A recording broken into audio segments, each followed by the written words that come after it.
Welcome to the Alex Jones Show. I'm your fill-in host for today, Mike Adams, the Health Ranger here in Austin, Texas, joining the war for liberty, standing up for your right to speak your mind. Today's show is a special on censorship, tyranny on parade, and thank you for joining us. Alex is out today, but of course he'll be back soon. We've got so much to cover today.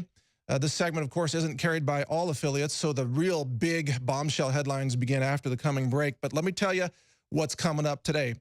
We've got a teaser announcement of a new uncensored video community that's being announced. We've got a list of 10 things that you can do right now to help fight tyranny and censorship being pushed by leftist tech companies like YouTube, Google, Facebook, and Twitter, and others.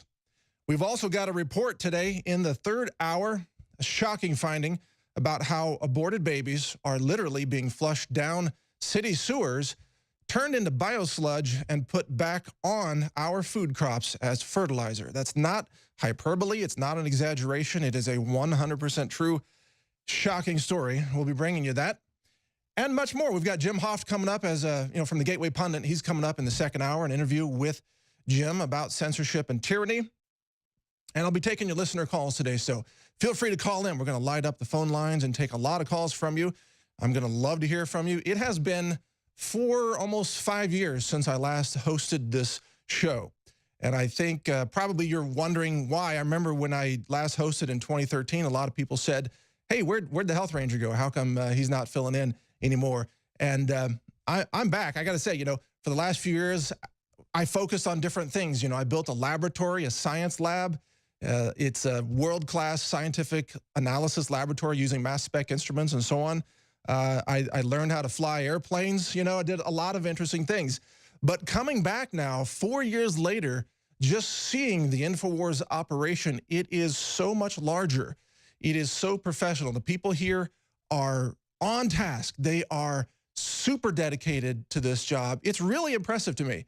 I mean, Alex has built, not alone, with your help and other people's input, but Alex has built a world-class news organization here that I believe as we move into the collapse of the mainstream media and the complete discrediting of CNN, which is now using gang-style tactics to try to shut down Infowars, I see Infowars as being the replacement, the truth media for America, so to speak. And I say this as an independent observer, an outside person coming in to guest host. And I'm not part of the Infowars operation, but I believe in the mission of liberty, and I see this operation as something incredibly powerful for America. And it's no wonder CNN is trying to shut down Infowars, that all of these operations are committing, economic sabotage to try to make sure that Infowars doesn't make any money, and yet you are standing up as the resistance. You're supporting the Infowars store. You're giving Infowars a revenue stream. You're making sure they've got the money to fight back and fight for your liberties and fight for your right to speak and fighting against the lies of the mainstream media. This is teleprompter-free, genuine, authentic, pro-liberty, pro-America broadcast central right here. That's what this is. And that's why I'm excited to be here today. And that's why I want to take your calls, because I want to hear from you. I'm excited to be back. I thank Alex for inviting me back to be part of this. I knew I couldn't stay away forever. The fight for liberty needs all of us, all of our voices. And I'm being targeted now, too. I was censored on Saturday. YouTube shut down my entire account, terminated my whole account. It was called The Health Ranger, terminated on Saturday. And here we are trying to fight for liberty and free speech, but we're being attacked at every angle. So when we come back, the bombshells really begin. Stay tuned. This is the Alex Jones Show. Mike Adams filling in today. I'm going to try to be as calm as I can on this Tuesday broadcast. This is Alex Jones reporting from the road. Mike Adams of Natural News is about to be hosting the transmission here in just a few minutes. But I needed to address several giant deceptions by mainstream media, by corporate dinosaur prostitute media, because they're pointed directly at we the people. These attacks on Infowars, in their own words, are precedent-setting cases to shut down the free internet as we know it. Now, let me just briefly recap what's happened in the last 2 weeks. 2 false EEOC complaints were filed against me. The lawyer on the case is Hillary Rodham Clinton's personal lawyer. You cannot make this up. And they are completely fraudulent and fake. On top of that, there have been 8 Democratic Party-financed lawsuits against me and Infowars in the last year. A new lawsuit was filed yesterday by the man that claims he has the trademark for Pepe the Frog, claiming I infringed on it when we don't even use the frog as a symbol or promote it, but we did sell a poster, an art poster that a listener made titled Make America Great Again, that had a bunch of images of symbols that were popular during the campaign that are part of popular culture and completely protected by fair use. It's like saying you can't paint a picture of John Wayne, or you can't paint a picture of Abraham Lincoln, or you can't paint a picture of Axl Rhodes, of the rock band Guns N' Roses, or you can't paint a picture of Donald Trump. So it's a frivolous lawsuit. But that just gives you an idea the level of this, where it was a lawsuit every month, now it's a lawsuit every week, and they're all frivolous, and they all get thrown out of court. But it takes hundreds of thousands of dollars to get that done each time, and the Democrats admit that their plan is to shut us down with lawsuits.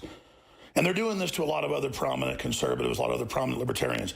They're sending a message that if you stand up and you tell the truth, we're going to shut you down. So, 9 lawsuits, fake EEOC filings, which will become a lawsuit if it goes to the next level. So that's 10 lawsuits, excuse me, correction. 10 lawsuits since Trump was elected. But notice, now it's one every week. It took a year to do 8, now it's one every week. This is the strategy. Because for the Democratic Party and their cohorts, there is no morals, there is no decency, there is no honor. There is just do whatever they want. Just like the Nazis said everybody they were attacking were subhuman. And so they had a right to be vicious and hateful and evil and not play by any rules. It's the same thing with the Democrats. They have all said that we are Nazis, so now they can act like Nazis. Now, the reason I raise this is I haven't taken off a family vacation close to a year, and I'm just taking a few days off with my children. And I'm responding to this, and I'm getting hundreds of phone calls from the press. Hundreds of emails are coming into the office. We can't even keep track of it all. And in the midst of all of this, here's the biggest fraud of them all. You have the lawsuits, you have the fake EEOC stuff, you have all the rest of the stuff going on. Oh, you have CNN organizing, trying to block the publishing of my book with Neil Strauss, The War for the Future. Don't forget that a month ago. Then you have CNN 2 weeks ago running the operation, saying that they're contacting YouTube, trying to get us shut down. Now you have CNN running a week-long campaign to have our sponsors pulled. But because they've already demonetized us on YouTube and taken our sponsors, we went and looked at the account over the weekend. We're going to do a story on this.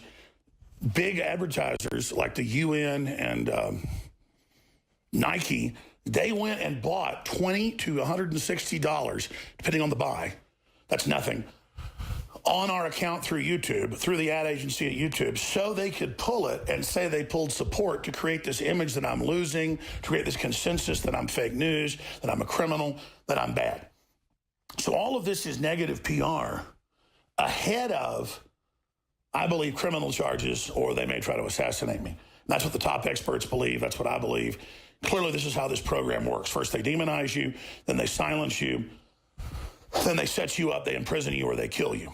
And, of course, Media Matters made a big joke about that, but they know George Soros, a Nazi collaborator, funds them and runs them. They know this is serious. They know they're hashtag hunt Republicans. They know they're trying to kill the president. They know, and when I say that, the Democratic Party, people like Phil Mudd on CNN, saying we're going to kill this guy. They're trying to bully us into submission, and that's what this whole thing is. So people see an example of Infowars with all these anti-free speech people piling on and suing us and attacking our sponsors and attacking us publishing books. People hear this, and then they think, well, I better not stick my head up against globalism. They'll destroy me. Now enter the next lie. From the same folks that gave you the PP Gate dossier and promoted it, BuzzFeed. They come out over the weekend and say, Jones made all this up. There were no YouTube strikes, basically. He was never going to be shut down. He doesn't have any contacts in YouTube. None of this happened. So you saw weeks of them trying to shut us down. Celebrations all over magazines and publications. Yay, Alex Jones is about to be shut down. And then BuzzFeed comes out with others and says, no, Jones made it up. The Washington Post today says Jones just made the Parkland shooting tragedy a week-long news cycle about him. Isn't that amazing? They lie about what we say about Parkland. They use that to say we should be silenced off the web. Incredible draconian control. They keep putting strikes on us, 4 total. YouTube removes them 3 separate times and admits people hijacked their systems. That's in Bloomberg and The Verge. This is epic stuff going on. YouTube backs off but leaves 1 strike on there where we can't live stream on the Alex Jones channel, removes 3 others. When you've got 3 strikes, you're looking at on your account, that means you're shut down. And they had frozen our account where no uploads could happen. Then they removed it for a 3rd time Saturday night. We started uploading on Sunday. And the Washington Post says, see, he's uploading. He's lying. It never happened. That's how stupid they think you are. That's how dumb they think everybody is when we've all seen them pile on with everything they've got. And when they fail, they then say it never happened because they think you don't have an attention span. Remember, they hinge everything on you having no attention span. But we're going to take this audio. We're going to put articles up over every piece of it. We're going to show people what I'm talking about step by step of what they've done. And then finally, when they do the 3rd strike and do remove us, they say, Jones cried wolf a lot, but finally, for doing bad things, he was banned. Then the precedent is set for everyone. And that's why people took this so serious. They saw thousands of other conservative, libertarian, centrist, liberal, veteran sites, gun sites removed in the last week as well. There was a huge purge on Facebook, Twitter, and YouTube. And other places. And lawsuits filed against the NRA and all this other crap. And then they sit there and say, none of this is happening. Think of their disrespect for the truth and their disrespect for you and their disrespect just for free speech. Because driving, after I got off the plane yesterday where I took my children for a short vacation, driving for a few hours to the mountains, all we could get was NPR. And I listened to about 2 hours of it on 2 different NPR channels, and all they were covering was the left being censored around the world and how NPR is fighting censorship and how in other countries free speech gets suppressed, but it was always Latin America or something, never China, where it actually counts, to cover it. Because China basically runs our country now to a great extent. Trump's trying to change that. But it was all about how much they and that fake NPR voice care about free speech. When the left aren't the left here, they're a bunch of fascist controllers and a giant gang trying to shut everybody's free speech down. So that's what's happening. That's what's going on. That's the next level of this whole thing. And because you've stood beside us and have prayed for us and spread the articles and videos and shared the links and financially supported us, we're stronger than ever. But if we fall, they know everybody else falls. And a lot of folks are still banned. We're trying to give them attention and stand up for them as well. Mike Adams, and he's coming up, his channel's been banned. This is going on, folks, and we've got to get upset and get focused and speak out. All right, back to the live transmission. I want to thank you all for your support. I want to thank you all for your prayers. If you're watching or listening to this transmission, you are the resistance. And we're back. This is the Alex Jones Show. Mike Adams, the health ranger, filling in today for Alex. You just heard him in the last segment with an emergency audio broadcast talking about the extreme attacks on Infowars, the extreme censorship, even the economic sabotage that is taking place today against the independent media.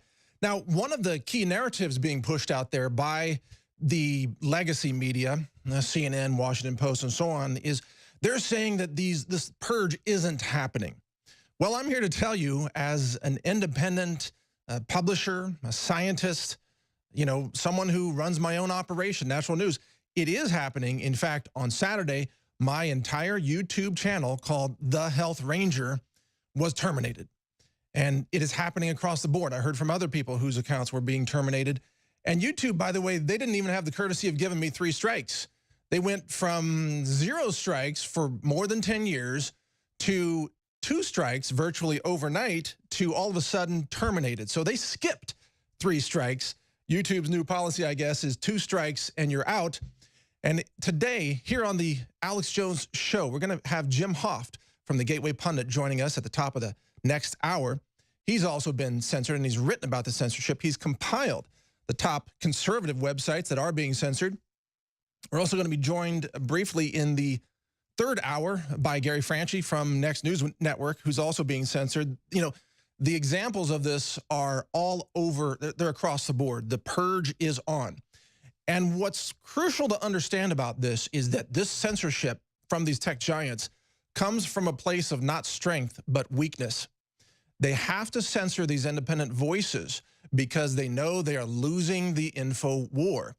In other words, Infowars is winning. The truth is winning. People want to be informed. People want to know the truth about what's really happening. And every time the establishment tries to censor voices of reason, voices of logic, they're trying to obliterate the idea that you can even think for yourself. They're trying to obliterate the whole idea that you even have the right to speak if you have a dissenting or maybe an unpopular point of view. But I'm here to tell you that liberty is popular, and this censorship is an expression of weakness from those companies that are engaging in the censorship. And here's another piece of irony about all of that, that their censorship actually is a form of bullying. They are bullying the independent media. They are bullying Infowars. CNN is bullying Infowars. CNN is invoking now gang-style tactics. Today on Infowars.com, CNN turns to outright gangsterism to silence Alex Jones. Washington Post just published a story in the last hour talking about how Alex Jones turned the Parkland shooting into a week-long news cycle about himself. You know what the Washington Post is saying is, how dare you complain that you're being targeted for censorship? How dare you complain that CNN is using gangster-style tactics to try to commit economic sabotage against you? How dare you speak out? It's like they're standing over you with a baseball bat and saying, oh, you have free speech, bam, they whack you in the face with a baseball bat. Why aren't you speaking? Wham, you have free speech, wham, how dare you complain you're being hit with a baseball bat? That's what it's like.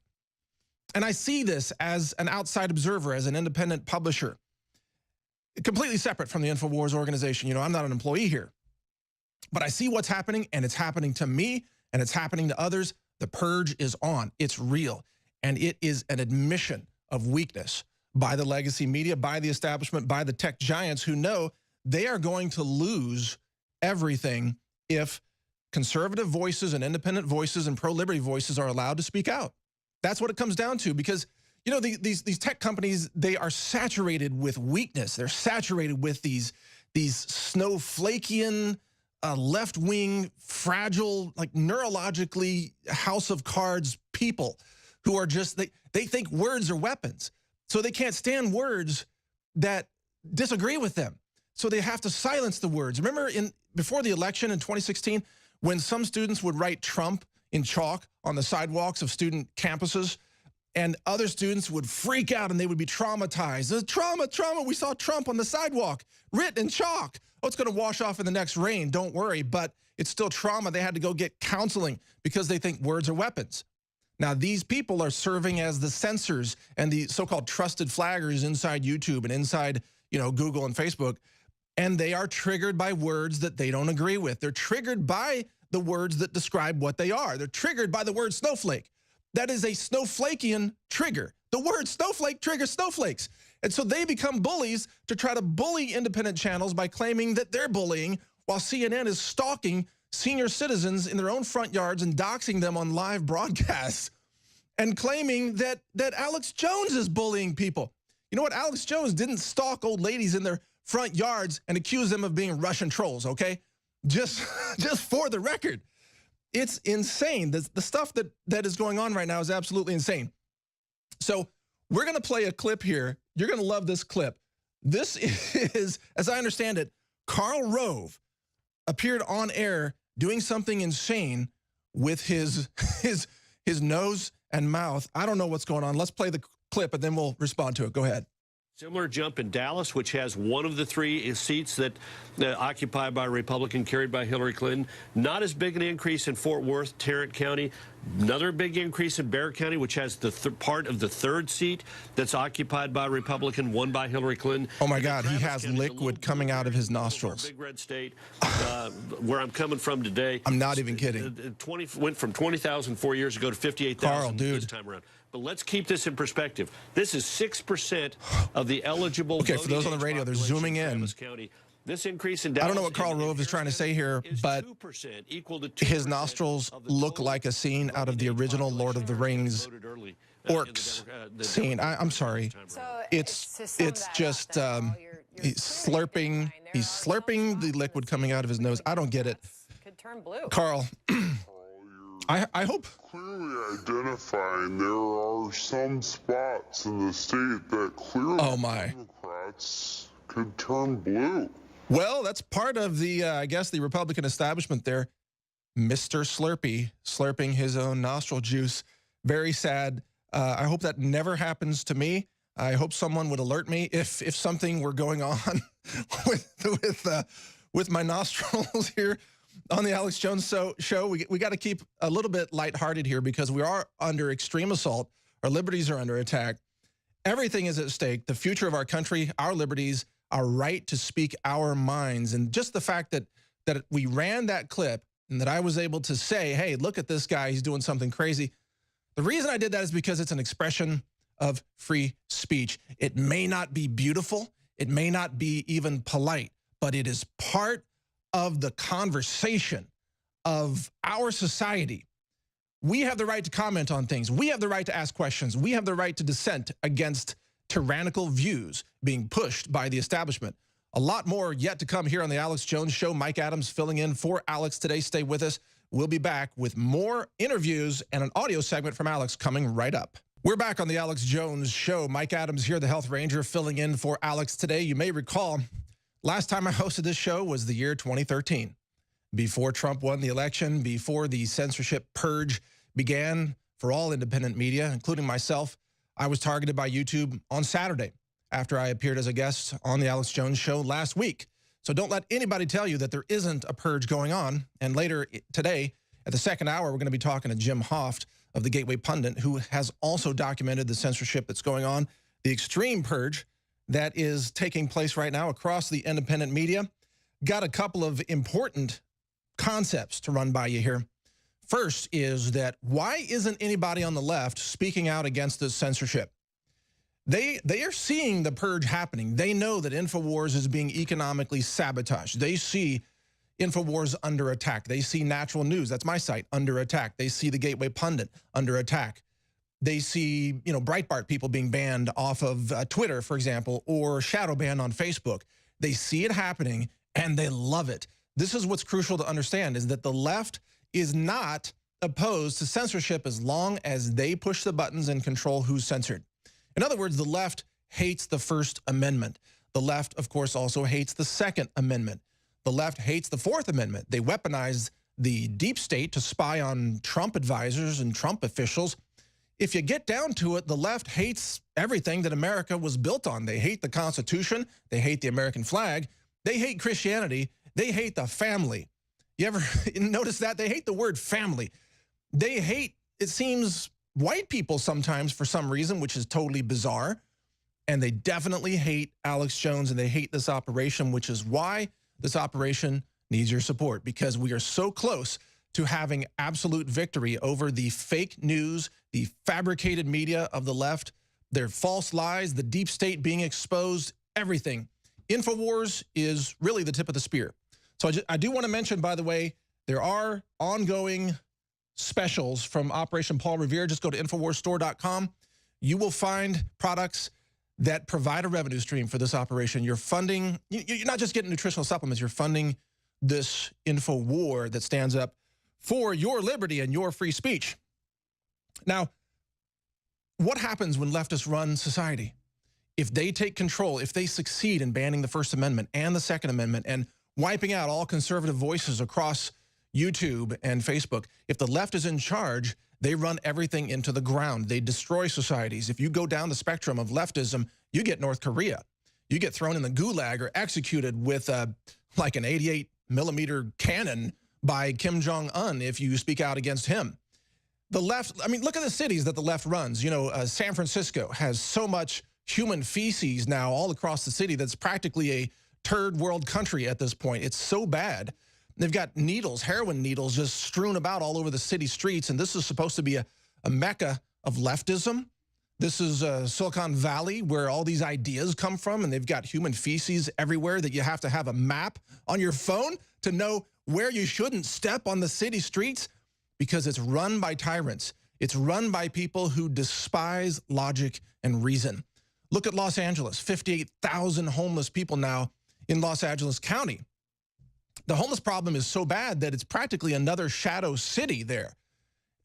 This is the destitution, the desperation that leftism breeds.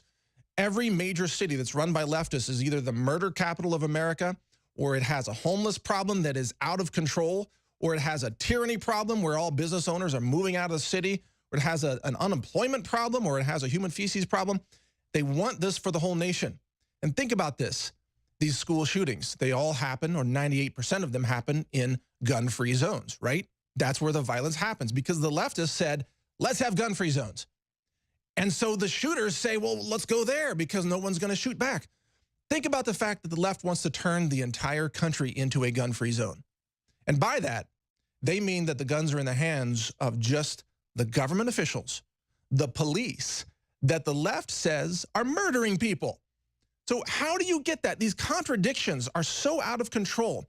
The left, in order to be a leftist, you have to believe two contradictory ideas at the same time and somehow believe they're both real, like the idea that police are bad, they say, and murdering people, and they want to kill the police. That's what they're chanting at some of these Black Lives Matter rallies. And then they want to say, well, no, let's give all the guns just to the police and to the federal agents and take the guns away from the citizens. It makes no sense. It's a contradiction.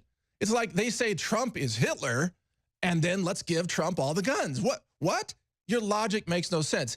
It's like they say you got to have diversity and equality. Well, let's see. Diversity means everybody's different. Equality means everybody's the same. You can't have diversity and equality at the same time. And by the way, when the left says diversity, what they mean is a group of obedient people all parroting the exact same words, the exact same phrases, but having different skin color in the same room. That's it. To them, that's diversity. It's skin deep. You know, someone from a different country, someone, a refugee, and here's an undocumented immigrant, they'll say, and here's an African-American, here's a white person, but they must all conform to the exact same obedient demands because the left has become a cult. It's radical cultism. You know what real diversity looks like?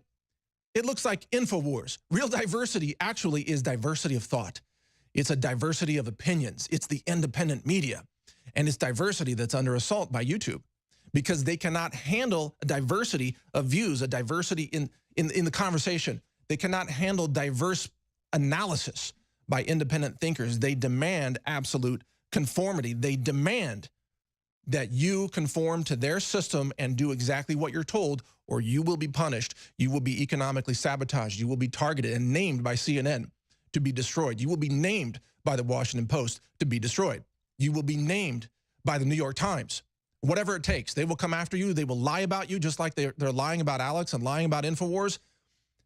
You know, I haven't been here for almost 4 years until a couple of weeks ago when I was a guest. I got to tell you, this is a super professional operation. The people here are dedicated. This is the new infrastructure of truth media for America. I'm telling you, when CNN craters, when the fake news media finally loses its last viewer, which seems to be approaching every day, this operation right here is the new truth media for America. I see it. The studios, the technology, the know-how, the wisdom, the personnel here, the dedication to the truth, the dedication to actual diversity of views right here in the Infowars studios. I mean, just the fact that Alex invites me on, he has no idea what I'm going to cover. He doesn't tell me what to cover. He doesn't say, you have to cover this and this and this. Alex knows that liberty-minded people are going to have slightly different views, but they all have the same passion to protect this country. And I want to hear from you, by the way. I'm going to open up the phones in the second hour, okay? and we're going to take some calls. We're going to talk to Jim Hoft from the Gateway Pundit. We are probably going to talk to Gary Franchi if we can get him on the phone about censorship as well. More examples of censorship that are happening. Don't let the mainstream media trick you into thinking that this isn't happening. They're trying to say there is no purge. What purge? No one's being silenced. Meanwhile, we're all being silenced. You know, that's why the info war is so crucial. Your involvement is absolutely crucial. We couldn't do it without you.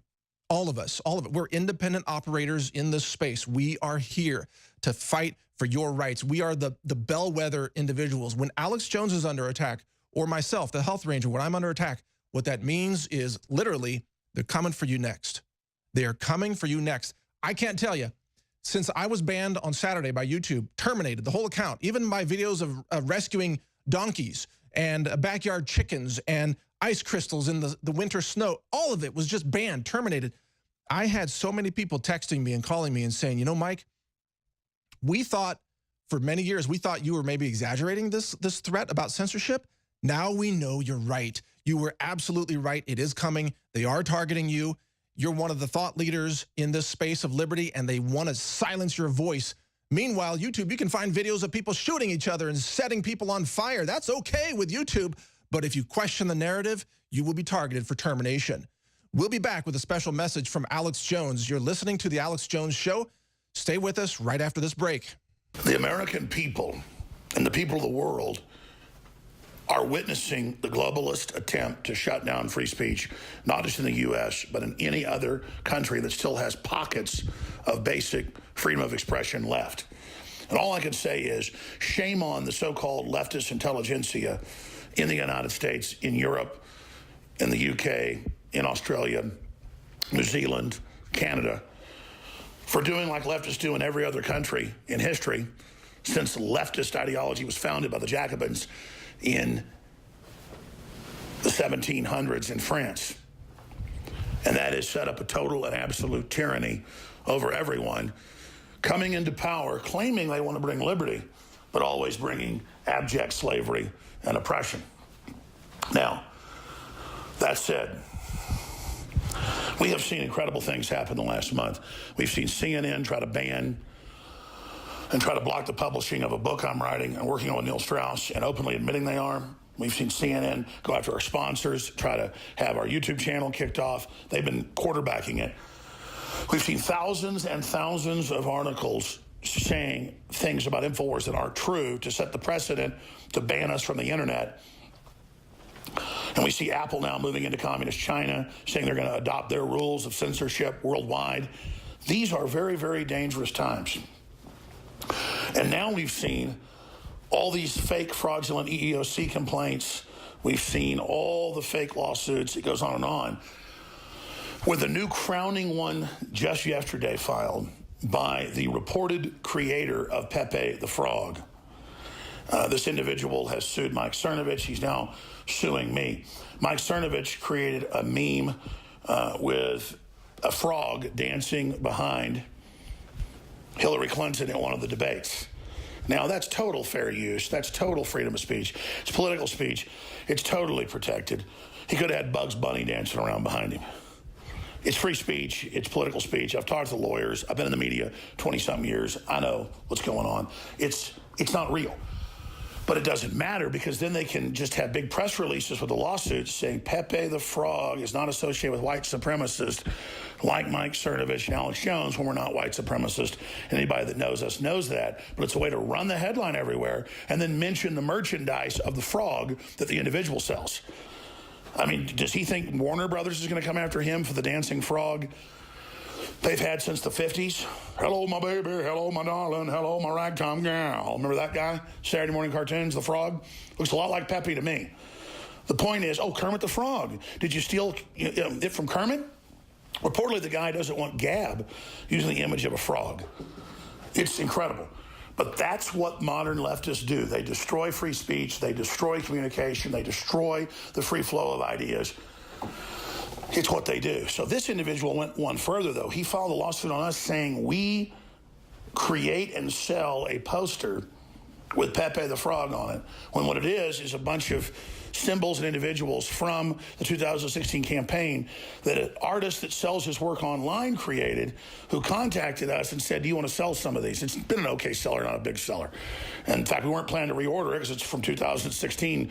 So the last ones that we have are available right now at InfowarsStore.com, and I'm going to sign the last 100. And not because this guy's suing me. It's not been that good of a seller.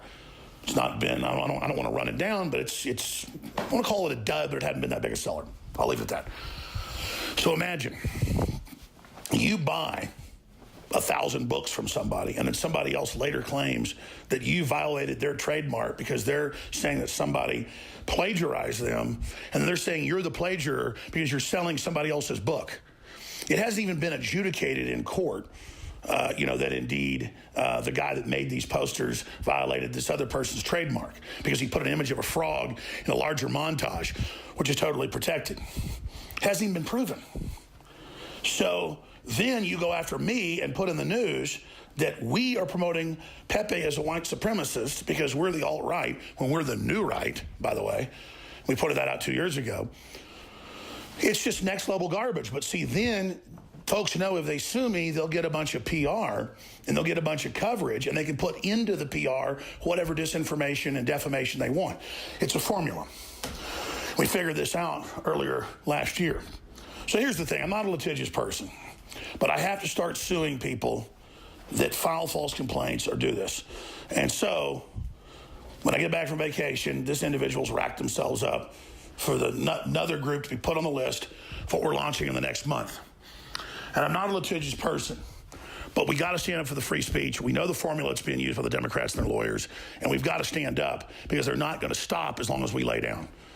This is just like authoritarians throughout history, King George, Hitler, the Soviet Union. This is really serious, and it's for all the marbles. And so we have to take action, but that takes money, not just to defend, but go on the offense. But once we've gotten rulings against a couple of these groups, and I've got the lawyers lined up, God, I've got them lined up around the block ready, a lot of top names ready to even go pro bono, but I got to pay for flying people around. I got to pay for transcripts.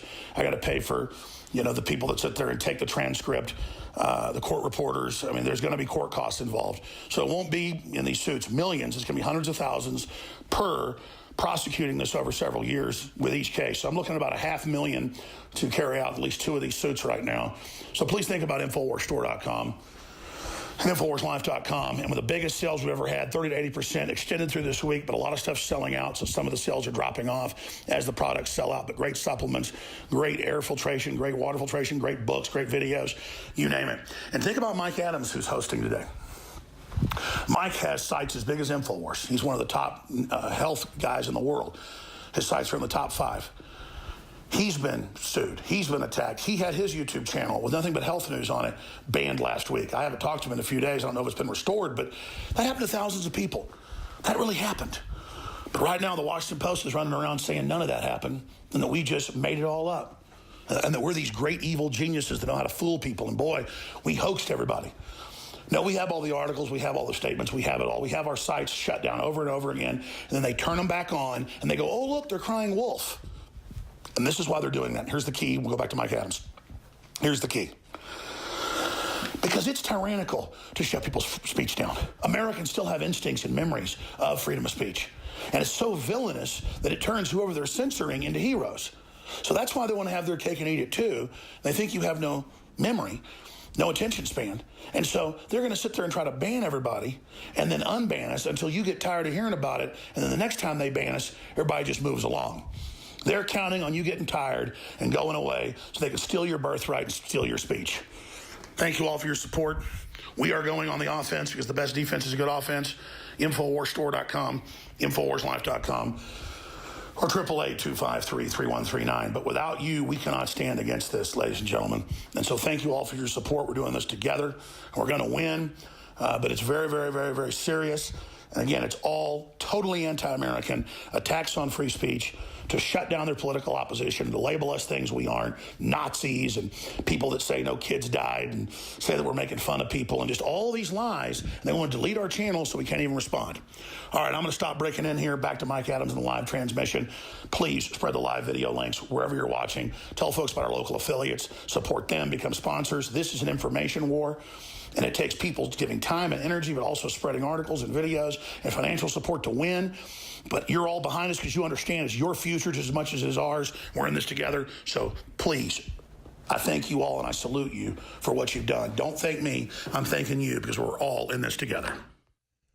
What's unique about what Alex just described, I mean, this is a playbook that has happened throughout history, the totalitarian takeover attempt of all information sources, of taking away people's Second Amendment rights. Well, I mean, just firearms in other countries. You wouldn't call it Second Amendment in those other nations. But this idea of just taking over countries and installing totalitarian regimes, this is the radical left-wing communist Marxist playbook. But what's different today is that Infowars is here. What's different is that people are willing to stand up and fight back. And with your support, that is effective. I mean, think about, why are they targeting Infowars? Because Infowars is influential. You know, I was thinking just last night about, there are multi-billionaires in Wall Street who don't have anywhere near the influence of Alex Jones. Alex Jones isn't a billionaire, but he's got the reach that is beyond multi-billionaires. But he needs your support in order to win this fight. You know, right now, store sales are the currency of freedom.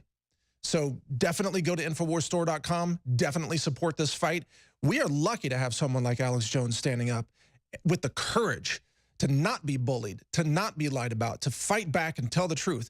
We are lucky to be part of this epic fight for human history, human civilization. Everything is at stake right now.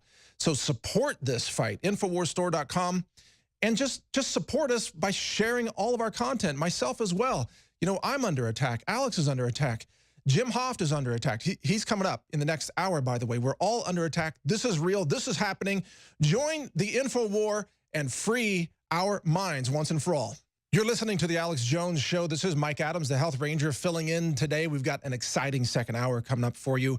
We'll be interviewing Jim Hoft from the Gateway Pundit, who has also been targeted with extreme censorship. And in this short segment here, I want to bring your attention to the fact that everyone who is associated with Infowars is being attacked and bullied and censored. And Paul Joseph Watson, of course, is one of those people now being bullied and attacked by CNN, which has become the fake news bully network, really. Maybe it should be BNN for Bully News Network. But Paul has a really good segment here. I want to give you a listen to a couple of minutes of it. So go ahead and roll that segment. We'll come back in.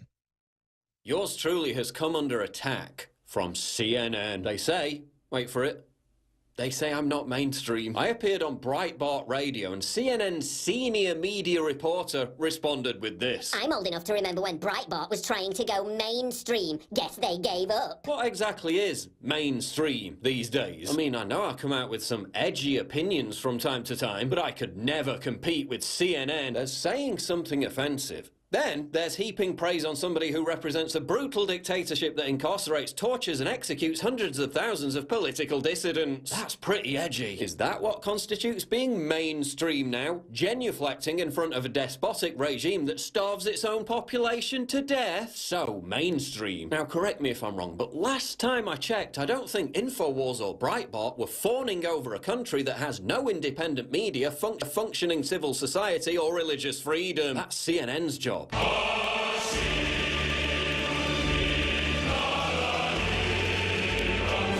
So mainstream. Maybe I'd be more mainstream if I encouraged cuckoldry. Apparently that's mainstream now too. But you know, when your primetime shows get less viewers than decades-old reruns of Yogi Bear cartoons, I guess you gotta spice it up a bit. Marlowe went on to heap praise on one of the world's leading conspiracy theorists, describing him as a smart guy and someone who is wildly popular. Second half of that, I'm not gonna argue with, but calling me one of the world's leading conspiracy theorists. Don't know if you've noticed, but in virtually every video I've made about big events for the past 3 years, I've debunked conspiracy theories. Here. Did I believe in some pretty out there conspiracy theories? Let's bring it back when I in was 10 younger? seconds. Yeah, then I grew up. But see, there's quite a big difference between my conspiracy theories and those pushed by CNN. I didn't help promote the conspiracy theory that Saddam Hussein had weapons of mass destruction. A conspiracy theory that led to hundreds Okay, of folks, thousands of that's dead Paul Iraqis. Joseph. Thousands That's of Paul dead Joseph Watson there. Had to cut it off there because of the time limitations. If you see me looking up that way, I'm just looking at the show clock. I don't have it all memorized here because I don't do this every day. But Paul Joseph Watson makes excellent points there. I really recommend that you watch that video at Infowars.com. And the thing is, they can't stand someone like Paul Joseph Watson, or they can't stand someone like me or Jim Hoft, who we're going to talk to in just a few minutes here, because, I mean, right there, you know, Paul Joseph Watson, he's being a little satirical. He's funny. We all do a little bit of humor on the side, but when it comes down to it, we are the ones who have the logic, the reason, the historical facts that can counter the delusional nonsense of the left. The left wants you to believe in things that absolutely are not true. They want to make sure that things that are true, you think they're conspiracy theories, and then they want you to believe falsehoods as if they were facts. That's the twisting that they do, and so they cannot have dissenting voices, like Paul Joseph Watson, who is, frankly, he's a YouTube superstar, right? I mean, he's got really millions of followers across all social media plus video platforms. He's a superstar for pointing out the hypocrisy and the contradictions of the left. And that's why Infowars is popular. Do you realize that Infowars, if it were not suppressed, it would be by far the largest media organization in America? No joke. And it's probably right up there, you know, in the top few right now, even with all the censorship that's going on. But we're going to come back with Jim Hoft from the Gateway Pundit, a fascinating interview coming right up. This is Mike Adams here on the Alex Jones Show. Thank you for joining us. Stay with us. We'll be right back after this break. You're listening to the Alex Jones Show. This is Mike Adams, the health ranger of naturalnews.com, filling in today. Thank you for joining us.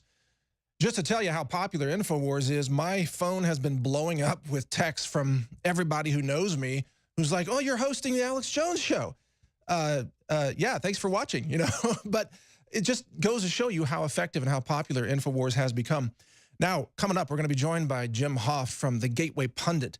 Jim has also been targeted by extreme censorship, and he's documented many of the cases of censorship of conservative websites, and he's got a lot to offer. We're going to be talking to him shortly, but first, some headlines. NRA membership is surging now in the wake of the gun control agenda push following the Parkland shooting. So once again, it's backfiring. People are now recognizing that their guns are, there's an attempt to confiscate your guns. And that's another thing that the left-wing media says, oh, that's not true. It's not real. We're not coming for your guns. Just like they're saying, oh, we're not censoring Alex Jones or Paul Joseph Watson or the Health Ranger. No, it's not even happening. Don't pay attention to that. Yes, they're coming for your guns. That's their ultimate goal. They want to take the guns away from citizens because, you know, an individual with a firearm is a citizen, not a slave. And they know that too. They want you to be a slave. North Korea says it's willing to discuss nuclear disarmament now. Yeah, really? I think that's fake. I think that's just posturing and positioning. And I posted this story last night. Transgender men are now on track to eliminate all women from sports because all the women's sports are now being, you know, invaded by trans men who are, of course, physically, you know, they're either on male hormones like testosterone, or they grew up as biological men and then they changed, you know, to women. They say they're women, and now they're beating women on the mats and winning high school championships. It's absolutely insane. You're supposed to stand up and cheer. Oh, all you wonderful trans wrestlers beating women to a pulp on the mat. Wow, you are social justice warriors. Wow, why can't you fight real men? You know, it's insane. But enough of that. If I keep talking about that, I'm going to lose it. Joining us now is Jim Hoft from the Gateway Pundit. Jim, I want to welcome you to the Alex Jones Show. Thank you for joining us today. Great to be with you, Mike. Congratulations on filling in. Well, it's an honor and a privilege to be here, but I got to tell you, I'm a big fan of your work. I've been following your website very closely. You're very quick to get news out that is breakthrough news. How do you do it, man? Do you work like 16 hours a day? I have a pretty good staff, and we're pretty limited, but and I also have some wonderful readers who send me tips, so that helps. But we do what we can, you know? Now, you put out an article over the last couple of days that documents some of the big conservative sites and personalities who are being systematically targeted for censorship by the, you know, the tech giants. Can you go over what you found a little bit? I'd be happy to. And of course, I have Natural News on that list now. I see that. Which is tragic what happened to you guys.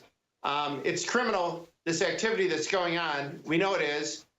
In my case, and in several people in my situation, we actually advertised with Facebook, sent them tens of thousands of dollars to build our Gateway Pundit webpage on Facebook and to build our fans. And now this past weekend, You know, since the election, Mike, Gateway Pundit was very successful during the election. Donald Trump win, as Infowars did, as we saw Breitbart got huge during the election. And what happened, Weren't you named as like the 4th most influential site, conservative site? Right, and this was a study, thank you, Mike. That was actually a study done by Harvard, another one done by Columbia Journalism Review, a very respected journalism school. They came up with these numbers and found that Gateway Pundit was the 4th most influential news source on the right during the election. And what this study told us, too, was that conservatives, as you know, as the Infowars audience knows, conservatives, they left the media at the last election. They refused to be abused after decades of this, you know, awful reporting and berating by the liberal media. And they went to social media. They went to sites like yours. They went to sites like mine. They went to Infowars to get the real news. And so what happened after this election was actually George Soros funded one of those studies I just mentioned. Why? And they discovered that these social media sites, these websites, were the ones leading the charge in helping Trump get elected. Of course, it wasn't the national media, and it wasn't the traditional conservative media, because a lot of them were never Trumpers. But it seems like right now, Jim, I'm sorry to interrupt. We just lost your video. I guess it's back. But, you know, the question here is, aren't these tech giants admitting that they are tyrants in now this overt censorship? It used to be shadow banning. It used to be covert, like a secret black box algorithm. Now it's right out in the open. They're just banning, terminating entire channels. Aren't they admitting now that they are tyrants and that they support tyranny? Absolutely. And it's their goal. Their goal is to silence all of us. And because they know this is how people are getting their information. Conservatives wholeheartedly rejected the national media. Now they go to sites like ours. Our Facebook traffic has been declining ever since these studies came out. And our organic traffic continues to go up, but our Facebook traffic continues to decline, which is kind of a weird concept. And it's only explained because they're targeting us. And then this weekend, with the latest algorithmic change, we saw that we were getting about as much traffic as a cakewalk at a country church bazaar. They shut us down to about...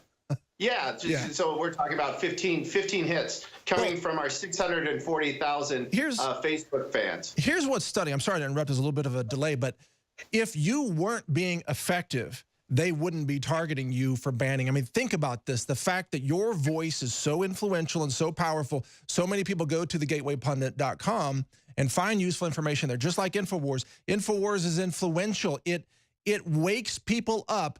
It's not like hypnotizing people. It's dehypnotizing people from the lies of the mainstream media. Jim, you are a dehypnotist as well. Welcome to the Dehypnosis Club.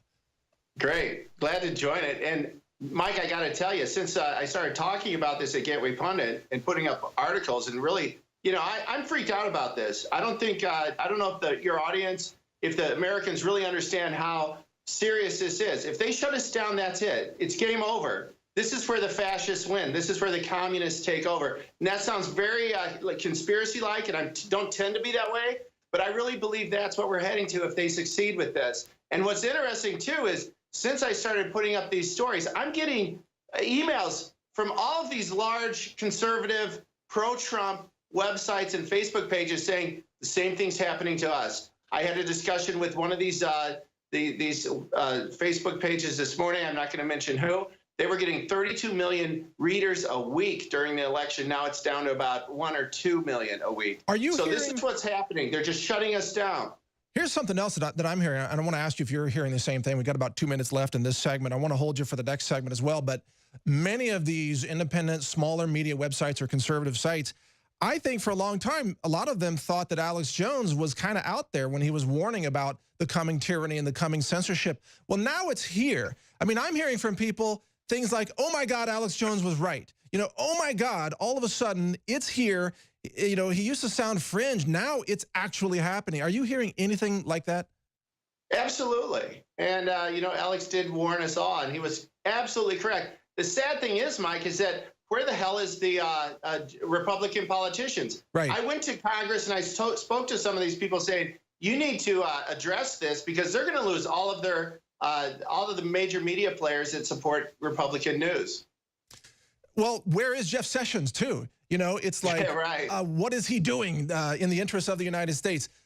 Jim, we've got about a minute left in this segment. I'd like to hold you over to the next segment. You're doing amazing work. Your website, The Gateway Pundit, is putting out information that every American needs to see. And I believe that if you weren't being suppressed and if we weren't being suppressed, we would be the dominant media in America. And that's exactly why they're suppressing us. Absolutely. And I get a joke out of this show on Sunday morning, Fox News, where they call it media buzz. And it's about all the traditional media, but it doesn't include anybody online. And that's where all the eyeballs are for conservatives these days. Exactly. Sorry to cut you off there. We're going to break, folks. The interview here is with Jim Hoft of The Gateway Pundit. My name is Mike Adams, the Health Ranger, filling in for Alex today. We'll be back with more right after this break. Stay with us. All right, we're back on the Alex Jones Show. Thank you for joining us today. Mike Adams, the Health Ranger, filling in for Alex. I have been the subject of extreme censorship, and just like Alex and Paul Joseph Watson and many conservative channels, just like Jim Hoft, our guest for this segment. He's with thegatewaypundit.com. And he has been documenting the systematic censorship of conservative websites, many that he has listed on his website, and many that he hasn't been able to name because those publishers are too freaked out, too afraid, let's say, to even allow their names to be mentioned. And during the break, Jim was telling me that he is freaked out about what this means for America. If they're silencing half the country, half the conversation, what does this mean for the future sustainability of a democracy or a republic? So Jim, welcome back to the show. I appreciate you joining us today. And that's the question. That's the opening question for you. What does this mean for our democracy, well, our republic, I like to say, if they silence half the voices? Yeah, I think it's pretty evident what's going to happen. And I think that the Republican lawmakers better wake up, because when we're gone, when Infowars is gone, when Natural News is gone, when all of these places are gone, who's going to be there to carry the message, you know? Who's going to be there to correct the record when the media puts up this complete bias that they throw up every day and hurl at the American people? There won't be any. And so it's unfortunate that we don't have an enlightened political party that would represent us, but that isn't the fact today. They're just, I don't understand what they put their attention on. I don't understand what they do with their time. I don't understand what their staff is doing all day. If they don't see what's happening with the people who are supporting them, and that we're being picked off one at a time by these social media giants to silence us and quash our voice forever. Well, what would you say, though, some of the people who are defending this censorship, if you can believe that, it's, you know, tyrannical leftists, that pretty much all leftists at this point are sort of totalitarians at heart. It's just starting to come out now and be expressed. But they say that, oh, these are private corporations. They can censor anyone they want. What's your response to an accusation like that? Yeah, I love that one line that James Woods, the actor, used to, he tweeted this out a few times. It was scratch a liberal, find a Marxist. And of course, that's what we have today in America. This party on the left stands for nothing except complete control over the population and these failed socialist policies. And of course, their social agitation that goes on constantly. I just think what's happening is just it's going to destroy this country. And another example I wanted to throw in here was today, just before I came on the air with you, we get this email from Facebook. Now, they shut down our traffic, so this is really just rubbing salt in our wounds. But what they said was that this article we put up like 2 weeks ago that went viral, they're saying this was fake news, and we're going to take this, we're not going to let people read this, and we're going to redirect them. This is what they're doing. They're redirecting people from Gateway Pundit and say, go read this article instead by the AP, which is unbelievable. Wow. So they're taking our story, they're saying it's false. And by the way, this was a private letter we got from one of the fathers from Parkland, right? They have no evidence that this is fake news. In fact, we protected this father. We looked into his family. What he said was absolutely correct. And they're telling their audience that the AP says this is not legitimate news and that they should go read the AP article instead. They're literally hijacking your traffic and pushing it over to fake news, Associated Press in this case, but I guess they could choose somewhere else they want to push it to, like CNN. Absolutely. It's so out of control. You know, you also mentioned during the break that there's an upcoming march, you know, the anti-gun, the gun control march. And you said something that really got my attention, that they're recruiting and indoctrinating school children now as young as 9 years old to go out and join this march. Is that correct? Right. They're organizing the social justice warriors of tomorrow. I got a letter from a parent out in New Jersey with this school district. They're sending home letters to the parents saying, sign here if you will allow your little darling, your little 9-year-old, to go march in this anti-gun rally next week, which is on the 14th, and we know all the leftist radical organizations that are behind this march. And they're asking parents to allow their 9-year-olds to participate in this social justice warrior, event that's happening across the country next week. It's unbelievable. The indoctrination. I mean, that honestly reminds me of like Hitler Youth indoctrination. It's fascist. It's out of control. And, you know, I got a bigger just hint of a warning there. And I'm saying this, not you. I don't want this to come back on you. But, you know, if someone wanted to pull off a false flag shooting to really try to take away the guns, if they had children at the march and then they actually carried out a shooting of those children, and they always use children, you know, to invoke emotion and get a reaction. It's like they're setting up a perfect storm for a false flag event. I mean, I hope it never happens. I'm not predicting it as it's going to happen. I'm just saying if they wanted to, it's like a perfect situation for them to murder those children to take our guns. It's sick. I know it's like, do they even do this? Yeah, they're sick at this point. They will do anything to take our liberty.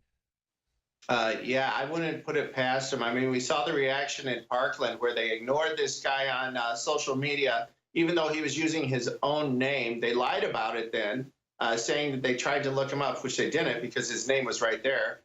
He was also, he used his real name on Instagram too, as we reported at Gateway Pundit. So there was no investigation of this guy when he's throwing these threats out there, no investigation of the 40 calls to his house. They didn't link anything. The school did tell this kid not to bring a backpack to school. That's how scared they were of this nutcase. And then they tell the cops to wait outside, you know, the deputies to wait outside as children are getting shot inside. What the hell was that? And now they want to take our guns because of these missteps by the deep state and the local police community. It's outrageous. It's unreal. I got to say, Jim, first of all, thank you for joining us here today. I want to encourage everyone, you know, check your website, thegatewaypundit.com. You do great work. I've really been tracking your website over the last 6 months. It's the first thing I check every morning because you're breaking news early and often all throughout the day. And between Matt Drudge and your site and Infowars and, you know, all the other independent media sites, it's a whirlwind of information. Is there anything else you want to leave us with as we close out this segment here? You know, I think it's tragic what I'm witnessing today in America. I see how you're getting attacked. I see how Alex Jones getting attacked. Paul Joseph Watson, who is phenomenal, how he's getting attacked. And I just think it's tragic that this is going on in the West. And it's time for the people to stand up before there won't be anybody left to carry our message. And the attacks only make us stronger, don't they, Jim? I mean, we're getting stronger. Let's hope so. I mean, we are galvanized to action to protect the First Amendment, the Second Amendment, this republic, our liberty.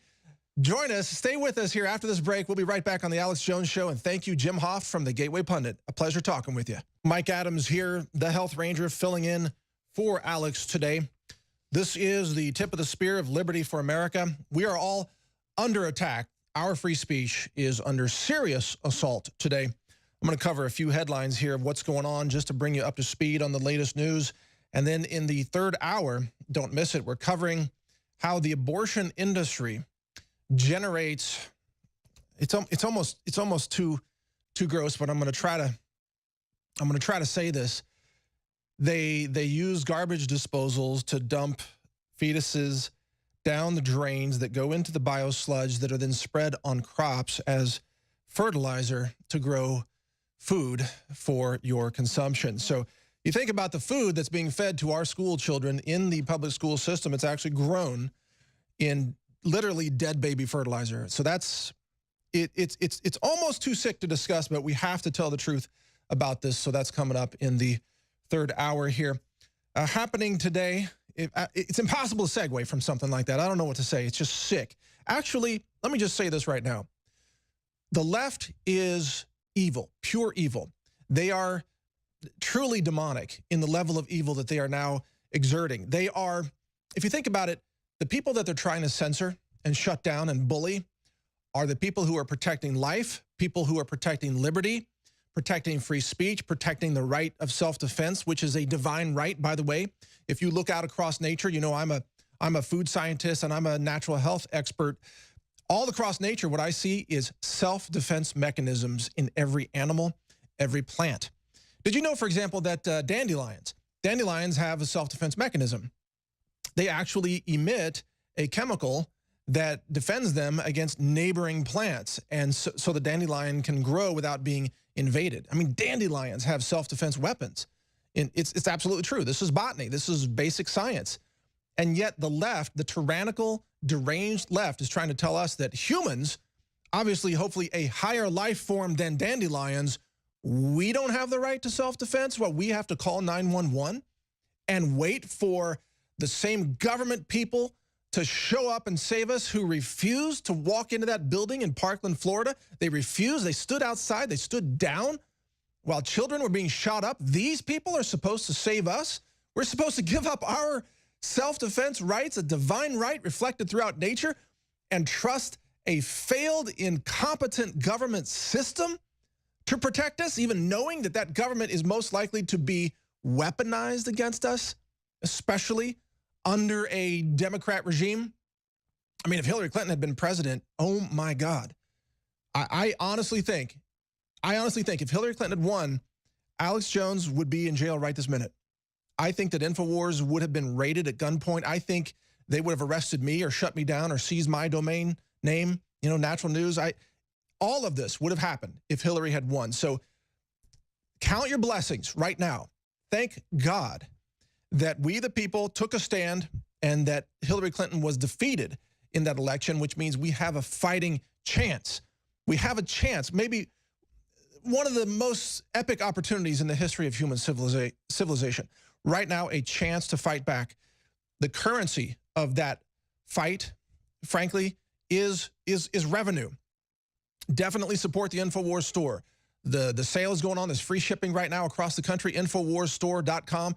This is how you power liberty. This is how Infowars funds its operation predominantly. You know, I think CNN is out there lying and saying that Infowars was funded by a few advertisers that they're trying to now stalk and bully into pulling their ads. As Alex explained in the first hour, you know, some advertisers would put a few ads on the YouTube channel for Infowars and then pull them off so they could say they pulled their ads.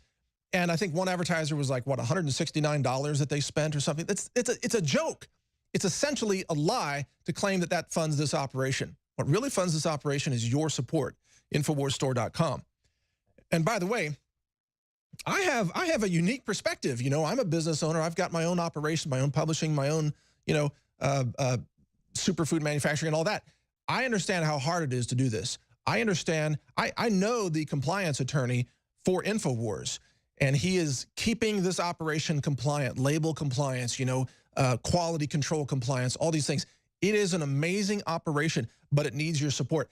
The other thing is, if you think about the deep state, the factions that are waging war against free speech, they can print money. They can create money from nothing. They've got central banks. They've got money floating around. They've got billions of dollars in offshore accounts. Anytime they want, they can bring, you know, another couple of $1 million in to do whatever they want. Hire a mob, rent a mob, a George Soros staged fake protest. I mean, even the Russians, right? Even the Russians had like an anti-Trump protest in New York City that Michael Moore was part of, you know, unwittingly. He didn't know it was by the Russians. But all these organizations can come up with money just like that. The deep state, the globalists, the people that are trying to take away your freedom, they've got endless money. Well, Infowars doesn't have, you know, a printing press that they can just print money. There's not a central bank hiding in the back room here. They depend on you. They depend on your support. So InfowarsStore.com.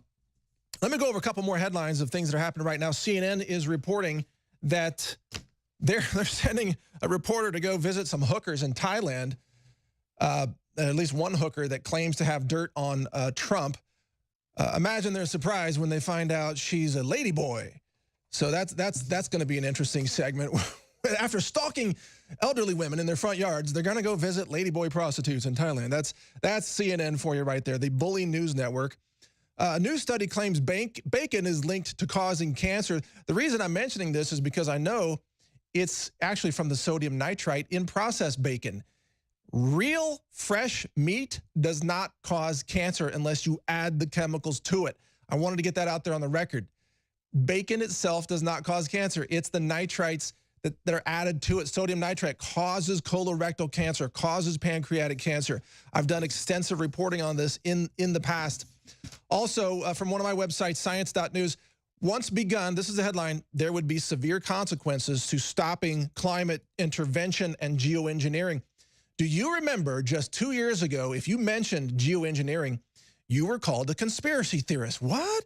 No one's changing the climate. No, there's no chemtrails. There's no geoengineering. Now, geoengineering is mainstream science talking about how they're going to save the planet from climate change. Yo, yeah, we need geoengineering. This is their argument now.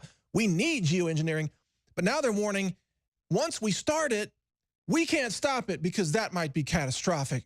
What? What are they talking about? It's like, oh, we can't stop the chemtrails or that might destroy the planet. Really? These people are insane. The science that's out there is fake science in exactly the same way that most of the news you're getting from the mainstream is fake news. In fact, I'm on my website, science.news. I have a whole column that is science fails. It's like the homepage is like good science and then there's fake science because I wanted to highlight the fake science because in the realm of science, they try to pull the wool over your eyes and say, oh, it's science. You can't argue with it. Just like those Parkland school kids. Like, you can't argue with these kids. Why? Because they were shot at? You can't argue with them? I don't know about you, but I've never seen a case where somebody was shot at and their IQ just automatically doubled on complex social issues. I mean, I'm not saying they don't have a right to speak out. They do. But being shot at does not turn you into a genius overnight. Frankly, it doesn't work that way. Bullets don't impart cognitive genius onto their intended targets. They do quite the opposite. And you know, they're just lying with science constantly. So that's why we put that out there. We've got, I don't even know if I should get started with this one. Yeah, we're gonna go to break here soon because the next thing I've got coming up is so mind-blowing, you won't even believe it. It's about, they're saying that aliens could crash the U.S. power grid. Not illegal aliens, but little green men aliens. That's what they're saying. Scientists are saying the power grid could go down because of aliens from another planet. I'm not even making this up. Stay with me here. This is the Alex Jones Show. Mike Adams filling in today. We'll be back after this break with that story and much more. You are back at the tip of the spear here, fighting for your liberty, your right to speak your mind, even your right to think, your right to disagree, your right to ask questions, your right to engage in debate. This is Mike Adams filling in for Alex Jones today. And as part of the bullying of the left that is attempting to stamp out everyone's speech who disagrees with the delusional rhetoric of the left, Ted Nugent is being censored as well. There are efforts underway to crush his upcoming tour in the name of political correctness. Yes, so they're attacking music and speech and religion in America. I mean, is there anything that the left won't try to destroy on their march toward tyranny? The answer is there's nothing that they won't try to destroy. But Ted Nugent has a video. It's about a 4-minute clip here. He's going to tell you what's going on and why he's under attack as well. Let's listen to that, then I'll be back. Right now is a full force attack from truth, logic, and common sense Americans. We're seeing right now the biggest purge online of conservative sites, veteran sites, gun sites, shooting clubs, Christian sites. I've never seen such a purge. Oh, I've been thrown off forever. But this year I had this great tour and all the promoters are coming up. Nugent's coming back out. Book Nugent, book Nugent. I won't mention any names now in hopes that the negotiations can continue and move forward on an honest level. But I have been thrown out by the biggest promoters in the world because I'm on the board of the NRA. And I promise you, if I was recently arrested for heroin distribution, they would have not thrown me off the Exactly. country. but because I'm on the board of the family grassroots organization of the National Rifle Association that stands for self-defense, I've been thrown off tens of millions of dollars in revenue because I believe in self-defense. Exactly, and that's the sacrifice that, I mean, you go to the Rolling Stone articles attacking you and I this week. They'll get 1 or 2 comments. Your site has thousands per story, so does mine, and 50 times the traffic. That's what I'm saying. You're right. They have had a cardiac arrest. They're falling apart, but I don't want to underestimate their counteroffensive. No, we don't. Doesn't mean that we get complacent by any stretch of the imagination. Right now is a full force attack from truth, logic, and common sense Americans to continue to crush the dishonesty and the political correctness. So I'm not compromised or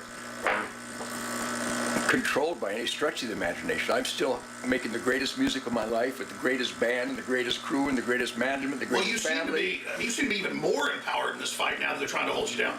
I think political correctness has backfired, and even though fake news and the orchestrated lies of the media, starting in the late 60s, quite honestly, some people fell for it.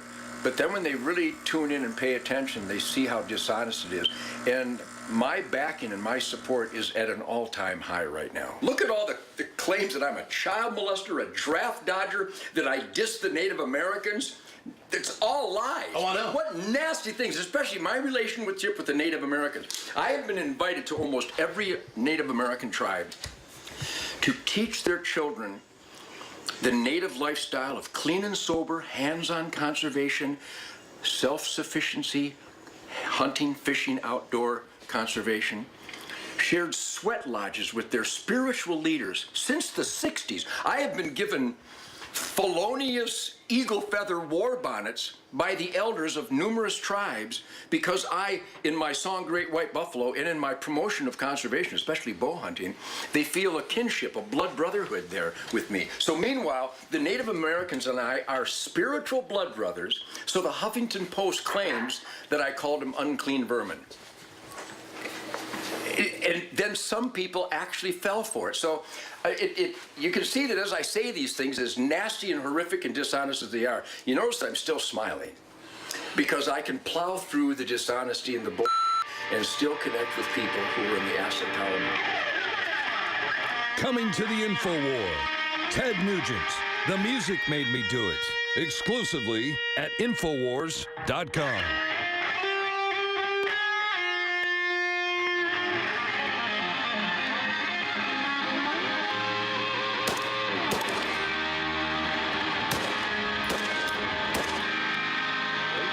I believe the positive spirit is as strong as it's ever been. If you are receiving this transmission, you are the resistance. You are the resistance. And thank you for tuning in today. This is the Alex Jones Show. Mike Adams filling in today because this is a collaborative effort at this point. We are fighting for our survival, and we're fighting for your right to exist. You got to understand that the attacks on free speech are not just to silence people like Alex Jones or myself. Ultimately, the left believes that you, a conservative, liberty-minded individual or a Christian individual or a gun-owning individual, they believe that you have no right to exist. I want you to understand that the kind of philosophy that the left has now adopted is frankly, it's the kind of thing that has led throughout history to mass genocide and mass executions. This is like Cultural Revolution, communist China, the Mao takeover, where young people were told to kill their elders, to drag them out of their homes and literally execute them and beat them on the head with bricks and baseball bats until they were dead, and to call the government to come arrest their own parents. And they dragged people out who were the intellectual leaders of the day, people who they were targeted for wearing glasses because they thought people who wore glasses were intelligent and could read and could think. And so they terminated them because the communist regime cannot tolerate anyone who can think. And that's why, I mean, who watches CNN and believes anything except truly a dumbed down info consumer who has been mass hypnotized, indoctrinated, chemically contaminated with, you know, crazy food additives, fluoride in the water supply, everything else? Who actually, what thinking person could believe anything that they see on CNN? It's outrageous. So I want to thank Ted Nugent for that segment there. And as I promised before the break, here's a fascinating story that you won't see. Well, I guess it is in the media. It's called, all right, check this out. Bizarre research paper. This is from, by the way, news.com.au. Bizarre research paper explores the possible scenarios of Earth intercepting an alien message. Now, according to this paper, the title of the science paper is Interstellar Communication, Message Decontamination is Impossible. And the scientists who worked on this are Michael Hipke and John Learned. Is what it looks like. University of Hawaii is one of them. Just to break it down for you, this paper, at least one interpretation of it, claims that alien messages could crash the U.S. power grid. Now, it sounds insane, but here it is. It's in a science paper. It's in the university. When I saw this, I thought immediately, this sounds like a cover story. And I thought, you know, there is a major false flag coming, no doubt in my mind. This is one of the reasons that they're trying to silence Infowars and silence, you know, my website, Natural News, and all the other voices out there. I think there is a major, major false flag coming. And previously I thought, well, maybe that could be a dirty bomb, you know, like someone gets some medical imaging equipment, some radioisotopes, wraps it around like a conventional explosive and gets drops it out of a Cessna over a city or something, you know, because that's what terrorists do. But now I'm thinking, what if they crashed the whole power grid and blamed it on aliens? Yes, you see, they can't blame it on the Russians because no one would believe that at this point, although that might have been the previous cover story. Maybe they'll try to blame Alex Jones, like Alex Jones crashed the national power grid. No, they can't blame it on climate change because no one believes that story anymore, even though the mainstream science tries to blame everything on climate change, like, oh, loss of libido in women 25 to 30 caused by climate change. You know, you see these articles everywhere. It's insane. They have to have a new boogeyman. So I think they're going to blame the aliens, like actual little green men from planet Zorg. And they could just turn off all the power grid, just have like a deep state built Stuxnet virus, you know, because, hey, the U.S. intelligence built that thing. They took out the centrifuge systems in Iran, their nuclear program. They could take down the U.S. power grid, right? Just crash the whole system, unleash mass chaos in the cities. And by the time the power grid comes back on, like they'll have assassinated Trump. Infowars.com domain name will be turned into like a daily happiness tips blog, and they'll have Hillary Clinton in the White House. And CNN will claim that Trump never won the election at all. What is this conspiracy theorist? You think Trump won the election? No, they'll memory hold the last year and a half. And they'll say, no, Hillary's always been president. And they'll just silence everybody. They just put up this crazy, insane picture. I'm laughing. It's like Hillary as an alien gray with black eyes. It's insane. I'm just telling you, I don't believe this stuff. I think it's nonsense, but it's the kind of thing that the legacy media would try to push as a cover story for anything they want to pull off. It's insane. There's a lot more coming here. A lot of interesting news ahead on the Alex Jones Show. Thank you for joining me. Mike Adams filling in. We'll be right back after this break.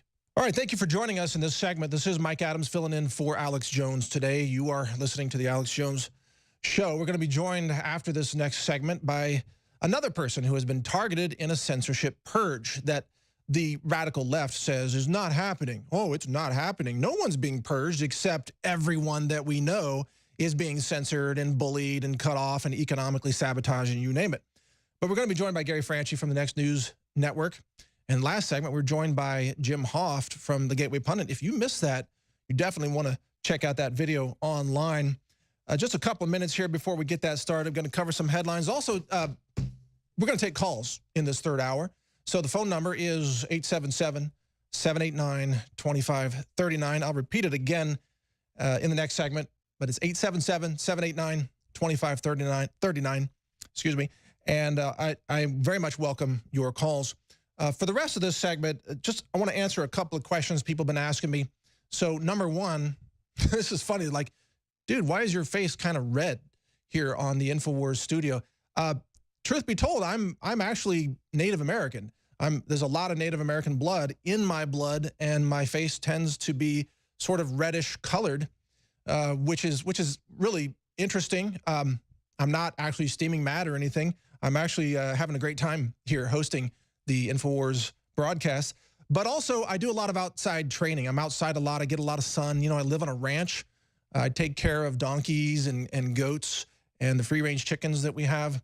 And I also train outdoors with firearms training. So I do a lot of tactical firearms training, carbine training, pistol training, long-range target shooting. It's all outdoors.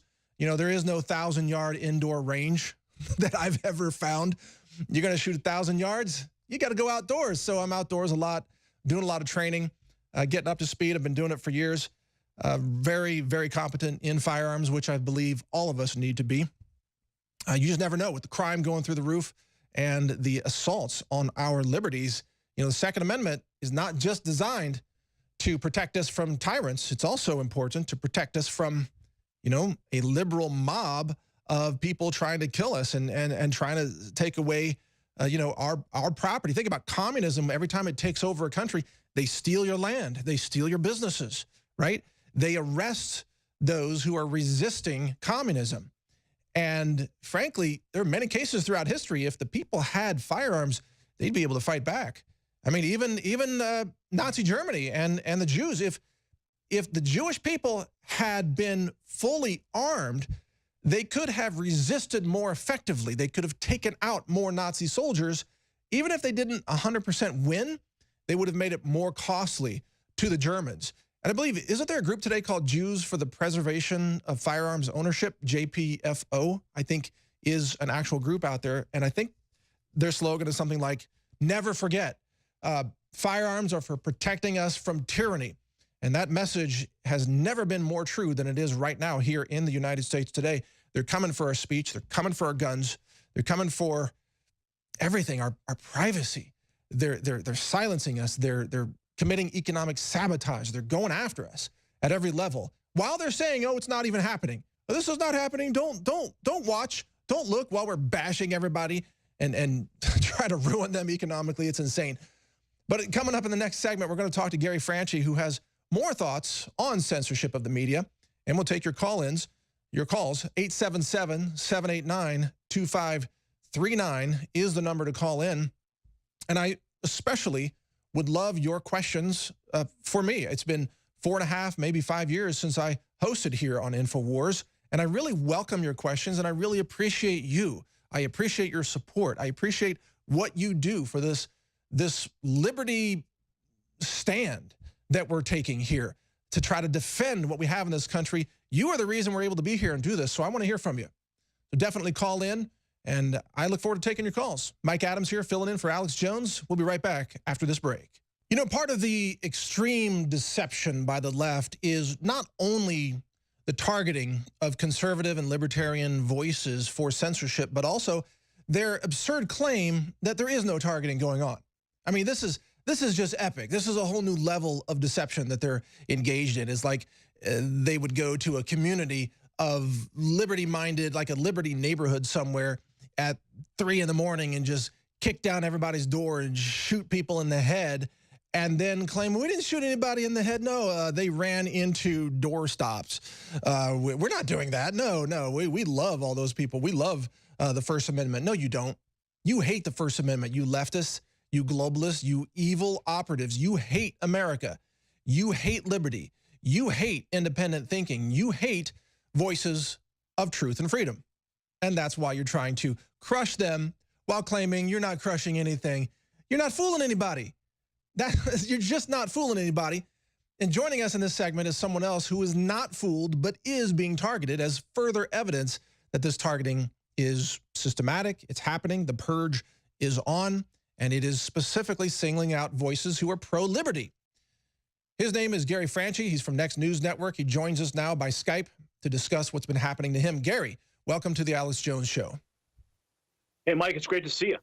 It's good to have you on. Now, you've seen what's happening out there. Tell us how you are being censored and demonetized and targeted so that, you know, the listeners can hear. This is not just me or Alex or Jim Hoft. It's you, too. It's many people out there. What's happening to you? Well, what we've seen through our analytics since, well, I mean, of course, we had the apocalypse, which took place back in March. But we also are looking at the analytics from late October last year. We saw a 75% drop in viewership. And we attribute that to an algorithm shift that YouTube announced. And now, if you take a look at the analytics between CNN, MSNBC, all these different left-wing media outlets. You compare them against Alex Jones, Next News Network, Infowars. You compare the viewership rating for like Social Blade. You can actually see a specific and real, like it's like the complete shift. Ours goes down while theirs goes up. Right. This is all reactionary from the election. They are so upset that they lost the election, and they continue to blame social media, conservative viewpoints. They blame all these viewpoints so that they can suppress our voices, and then they go ahead and they weight the scales, Mike. Right, of course. In the algorithm, so that our stuff goes down and theirs goes up. Well, and it's that's like just they're one saying, point that we noticed back in October. They're admitting that we are being effective, that in fact we are persuasive. Because if you think about it, if their position is that things that you say or things that Alex says are total nonsense and thus don't make any sense, well, then why censor them? You know, if what you're saying, Gary, is complete nonsense, then why not allow you to broadcast your nonsense and look like a fool to the world? But in truth, you make a lot of sense. You're invoking logic and reason. You are bringing people real truth and real news, and it is compelling, and that's why we're being censored. Does that sound right? Well, they don't want people to think, Mike. They want people to be drones. They want people to just go about their daily lives, you know, and just, you know, having no critical thoughts. Well, so right. when we introduce critical thinking demanded to people, conformity, yes. Exactly. So we're making people think, and then that creates, you know, a reaction. They have to make a decision, and what do? They go and they vote in the polls. They vote for Donald Trump, and then they come back and they try to blame the people who are influencing them when we're presenting simple facts and information. I mean, we're getting attacked by the New York Times, the Washington Post, the Guardian. We're getting attacked at all fronts, and now we're seeing the demonetization. I mean, Mike, what I have to go through every single day when I go through my document and I take a look at all the articles I'm going to read for the day, I have to do a keyword scrub for words I know are going to get flagged by the system, by the algorithm. What are some of those keywords? Just tell us what some of those words are. Oh, well, one thing, sure, we noticed this some time ago, it's ISIS. It's something you cannot say. ISIS. And what happens is, when you say ISIS, the voice print analysis at YouTube, what happens is it takes your voice, puts it into text, and that creates metadata for the system, and then they demonetize it. Wow. Anything related to Parkland, I've been scrubbing Parkland, shooting. I mean, we noticed just the other day we did a report where they were scrubbing guns from the shopping tab at Google. Wow. Yeah, of course. That's been widely reported. And by the way, I'm going to keep it to the next segment, but change your background from an animation to a still image, and your frame rate will improve. I'm getting it's causing a very slow frame rate, but that's just a technical issue. What you're saying is right on point, and this is systematic targeting. What are you hearing from other people? Because you have a lot of contacts in, you know, conservative news as well. What are you hearing from other people? Are they experiencing the same targeting that you're being subjected to, or are some people getting by unscathed? No, I think it's actually, there are people getting completely banned from YouTube. I mean, they're getting shut down, like 3 strikes out. Yeah. I mean, that's it. They blocked me on Saturday, by the way. They just took down the whole Health Ranger account, 1,700 plus videos, just gone. Yeah, you're one of the affected parties, and hopefully we can get some help for you there. I mean, we had a strike on our channel because we used the term crisis actor in a video that was 3 years old, and it wasn't even related to anything other than a military exercise that took place in Arizona. You know? Yeah, but just the term crisis actor gets you flagged, right? Just the term crisis actor gets you flagged. You know, the term false flag, anything that has to do with any sort of shooting or critical crisis deal. It's like, man, you have to scrub, you have to use generalized terminology just so you can speak the truth. Well, this is fascinating. I guess the new narrative is that when there's a shooting, that no one can ask any questions now whatsoever. If children were killed in this event, which they were, that you can't even, like, journalism is now illegal in America surrounding shooting events. You can't ask questions. You can't voice a differing opinion. You can't criticize, you know, a CNN journalist covering or fake journalist. It's the new Stasi. It's the new SS of the news that condemns anybody who has a differing opinion. Where do you think this is headed, Gary? Well, I think the worst part about it is you got these kids coming out, and the kids are being manipulated by the media and by the leftists so that the kids are untouchable. I think that's probably one of the scariest things that we've seen come out of this last event is that the manipulation of children to further the agenda. But I guess it's been going on for a long time, Mike. They always say it's for the children, for the children. But now they get some young, fresh-faced kids who have been just recently, victimized in a very, very graphic situation, and they can articulate, they can go in front of the cameras, they can repeat talking points, and I think that's really the scariest thing coming out of it. And unfortunately, I think we're going to see more of that because they see the effectiveness of it. And they're using that as the weapon, the bludgeon, to shut down free speech and any critical thoughts or critical questions of those narratives. Right, and Jim Hoft was telling us in the last hour that they're now indoctrinating children as young as 9 years old to join these anti-gun marches. I mean, you talk about brainwashing. I mean, and they don't tell the kids that it is disarmed populations throughout history that have been exterminated by government genocide. The term is called democide. 262 million people have been murdered by governments in the last century and a half. 262 million people. How come they're not marching against genocide to say, hey, the Second Amendment protects us, protects our rights, protects us against tyranny? They're never being told that. But Gary, stay with us. I'm going to hold you over for the next segment. I just want to mention to people, I think you should call your representatives in Washington today. Here's the switchboard number for the U.S. Capitol, 202-224-3121. That number again is 202-224-3121, and demand antitrust action and regulation of these tech giant companies to halt their politically biased censorship. This is the action item for today. Call the Capitol switchboard, 202-224-3121, demand antitrust action and regulatory protections of free speech in the online ecosystem. This is crucial. We'll be right back with more here on the Alex Jones Show. Mike Adams filling in today. We're talking with Gary Franchi of Next News Network. We'll be right back after this break. You're listening to the Alex Jones Show. Today this is a discussion of censorship gone wild, tyranny on parade. And we've been talking to many other people today who have also been targeted with this censorship purge that the insane, delusional left is trying to pretend isn't happening. So I was censored. My entire YouTube channel was taken down on Saturday, just a few days after I appeared on Infowars as a guest. Google censored my website a year ago, took us down for 6 days for no reason whatsoever. That was natural news.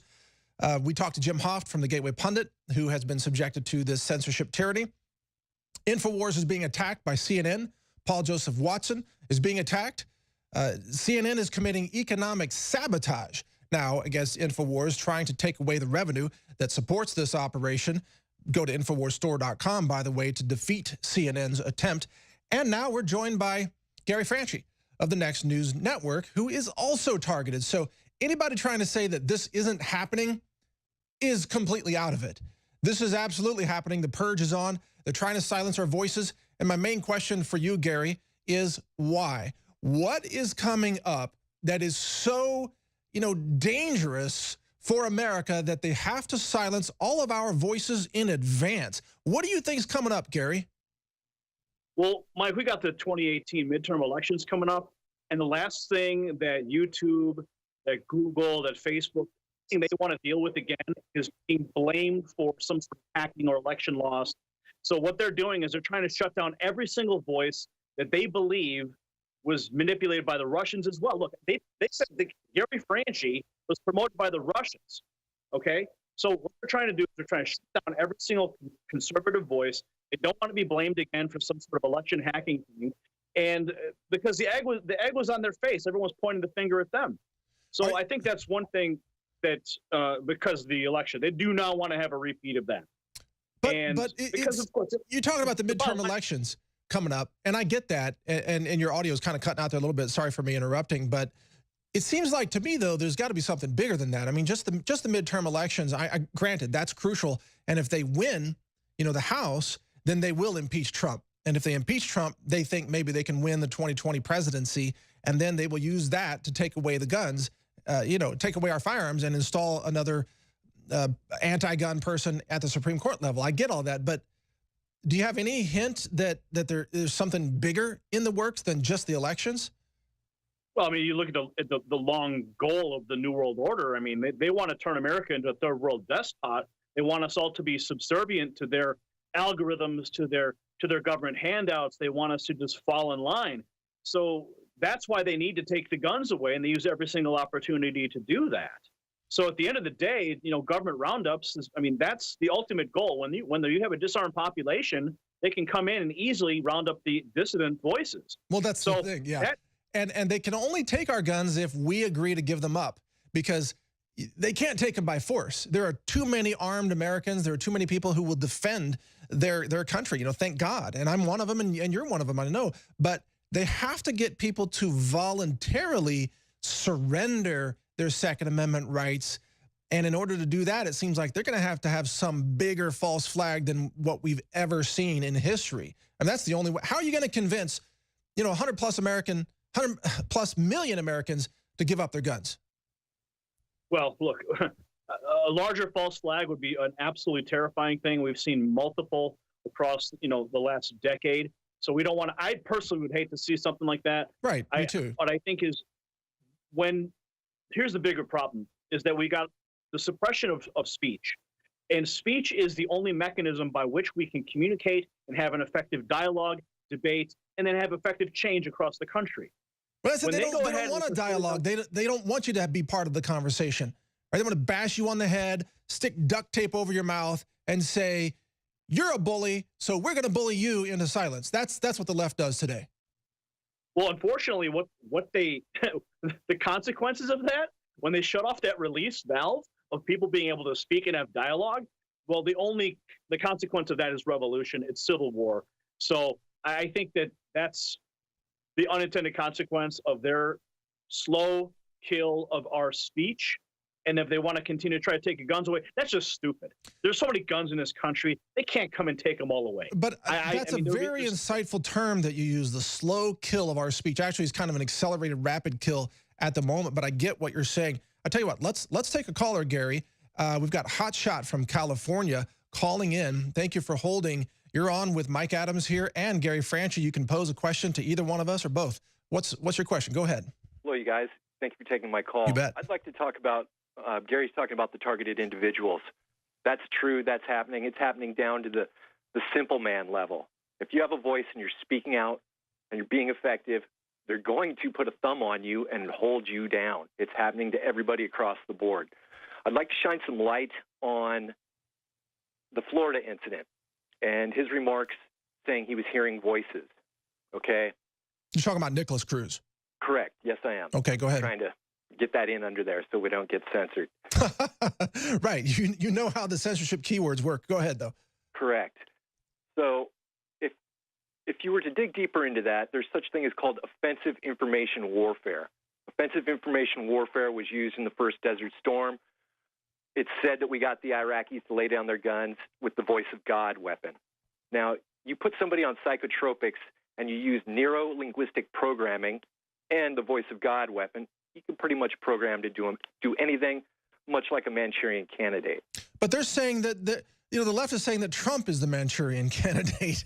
How insane is that? I mean, when you say it, caller, I apologize, I don't know your name. When you say it, they're going to say you're a conspiracy theorist. But when they say Trump is a Manchurian candidate, that's not a conspiracy theory. You see?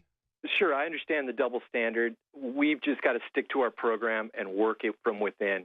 You take, for example, the U.S. Embassy attack in Cuba, 24 individuals with brain abnormalities. There's 4 technologies out under offensive information warfare. They could have easily been hit with signals technology. You're aware of this, Mike? Absolutely. And let's get Gary's response on this. We've only got about a minute left. Go ahead, Gary. What's your response to what the caller's saying? Well, I mean, information technology, warfare, I mean, this is what we're experiencing all across the country. I mean, it's happening in real time. We have to censor ourselves by not even saying keywords in video streams. I mean, it's absolutely ridiculous what's happening. But in the Manchurian candidate sense of things, the hypocrisy is clear. You can have Trump can be the Manchurian candidate, or Cruz can be the Manchurian candidate. Pick the narrative of the day. The bottom line is they're censoring us. They're trying to shut us down. We cannot let that continue. It's absolutely true. I thank you for your call, Hot Shot from California. Very well spoken and some good points there for all of us to consider. Gary, I also want to thank you for joining us. Your website is nextnewsnetwork.com. Is that correct? Yeah, nextnewsnetwork.com. You can find us at youtube.com/nextnewsnetwork for now. Yeah, they're going to censor you next. Once you appear on this show, you're targeted for termination, Gary. That's what happened to me. The target's big. All right, all right.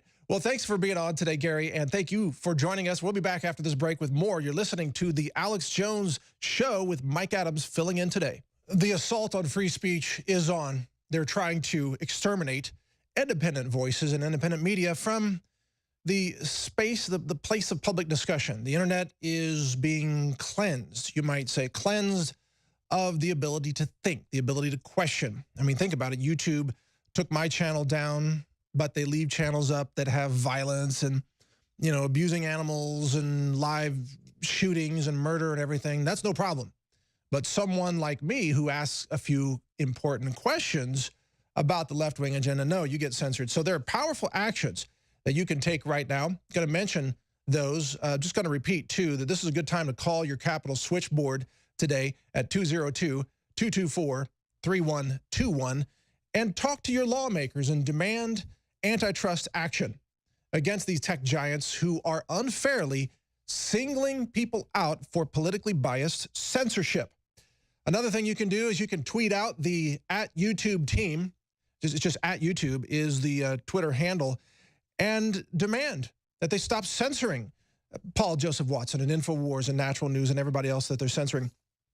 I'm also launching a new free speech video aggregation site. I've already spoken with Alex about this. He fully supports the operation. We're going to be carrying the Infowars videos. I'll be talking to Rob Dew and Paul Joseph Watson, getting all that coordinated. And that site, which is just a teaser right now, but it's launching later this year, is called real.video. It's real.video, completely ad-free. This is not a commercial plug. It's a place where our free speech rights will be protected. It's a video distribution system for people like Jim Hoft and Gary Franchi and Paul Joseph Watson and David Knight and Alex Jones and myself. And that site, you can register there now just to get informed. It's called real.video. We grabbed that premium domain name last week as part of this operation, and I'm working with peer-to-peer programmers. That does not, by the way, compete with BitChute.com or D.Tube or Steemit or anything like that. It actually works alongside them in many ways, as you'll soon see. And by the way, I fully support all of those peer-to-peer video sites and Steam and Steemit.com, doing great work.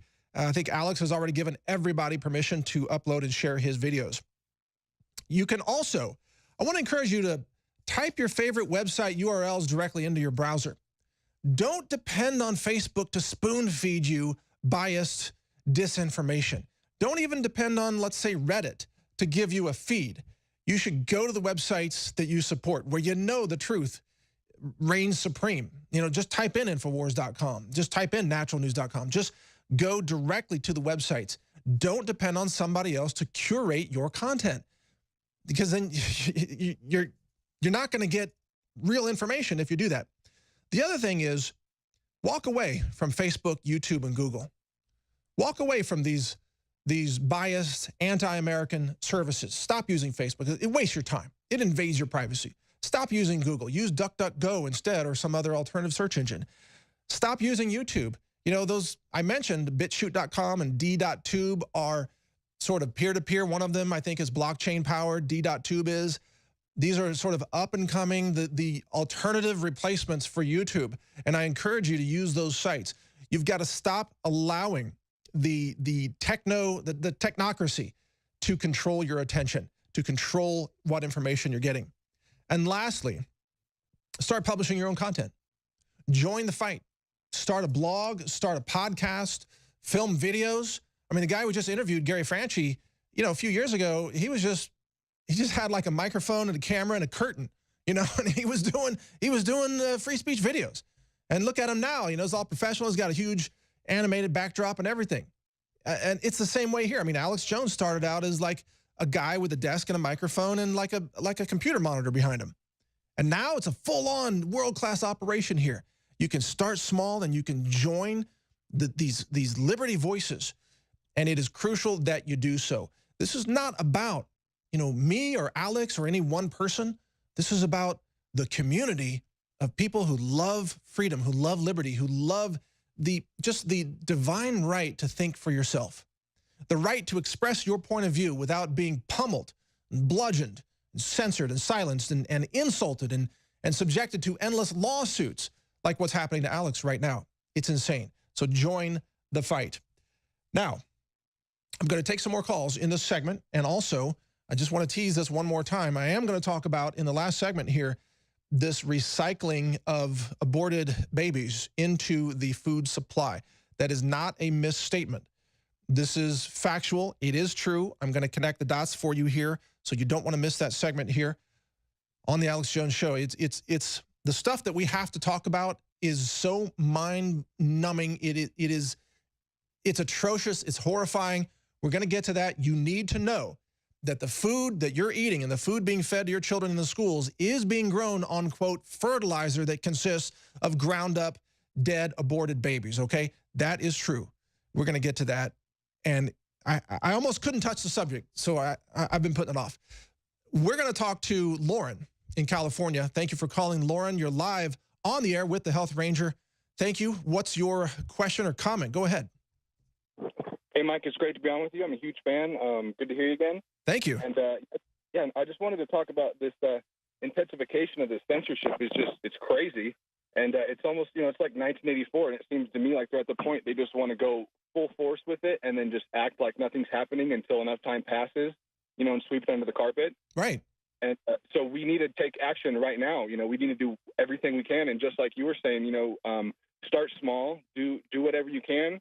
Me personally, I'm just, I live in California. I own my own business. I listen to Infowars daily, and I follow, Mike Cernovich, everybody else. And what I did was I started a website called InfowarsOutpost.com, and I was fortunate enough to get on air the other day and discuss it with Owen and about the launch of it. And ever since I was on, actually, I've had a lot of contact and been flooded with people all over the country, very interested, trying to either find an outpost or either become an outpost. So I'm very excited about the outcome about that. That's awesome, Lauren. Are you just sort of like curating and posting the top videos or top articles, or what are you gathering there really? What's the topic?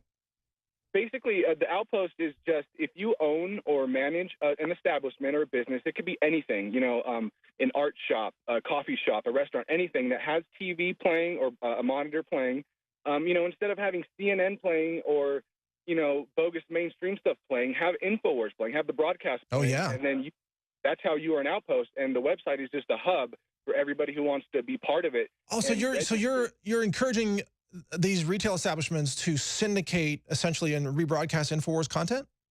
Yeah, just play it. And then people can look it up on their phone. I'm actually trying to develop an app right now because ever since I was on the other day, a bunch of people have been contacting me trying to find them. So I'm trying to work on an app so it's simpler and people can go on their phone and open it up and go to InfowarsOutpost.com and find an outpost in their city, in their town, and go to lunch and sit down and the broadcast will be very cool. Friends. Wow. I like the way you're thinking, Lauren. That's awesome. Sorry, I didn't mean to interrupt you there. What you're doing is exactly what needs to be done. You did it on your own. It's kind of like a networking. It's almost a local level, peer-to-peer, truth warrior type of activity. Rock on, man. Good job. And thank you for your call. It's InfowarsOutpost.com, I believe, was that domain name. Let's take a call from Blake in Michigan. Blake, we don't have much time, but go ahead with your question. I might have to answer it on the other side of this break, but go ahead, Blake. Hey, how you doing, Mike? I'm doing good, man. Thanks for calling. I just wanted to call in. I work very closely with Facebook, Google, and YouTube, and I think that every single person should get off the platform, stop watching cable. The only way that they're making money is once you see those ads. Every time you click on an ad, every single time you see something on television, that's how they're making all of their money. Yes. People say, oh, I'm watching the Super Bowl. I just want to watch the ad. Well, duh, that's where they're getting all their money from is when your TV's on and that ad's playing. Blake, so we gotta go to break here. Your points are very well taken. Stay on the line with us. I'd like to ask you a question on the other side of this break, but what you said so far is right on target. You're listening to Mike Adams filling in today for Alex Jones here at Infowars.com. We'll be right back after this break. Thanks for listening or watching. A lot more ahead. We've got some horrifying true news for you in this segment coming up. But first, I want to continue our call with Blake, who works for an ad agency. And in the last segment, he was advising us to stop using Facebook and YouTube and Google which is happens to align with my advice as well. But Blake, I wanted to keep you over because it seems like you were on a roll. What else did you want to add?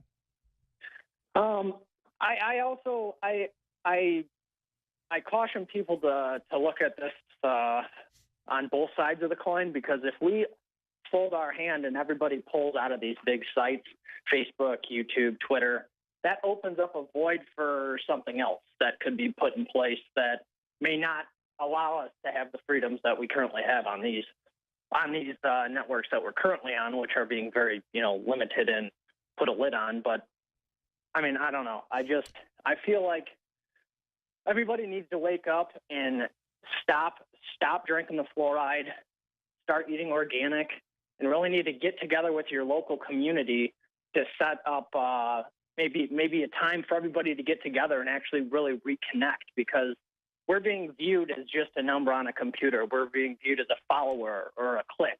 Well, we're not even being viewed as real people anymore by all of these multinational corporations. You're absolutely right, Blake, and I really appreciate your call. And I think what you're getting to is that the key is decentralization.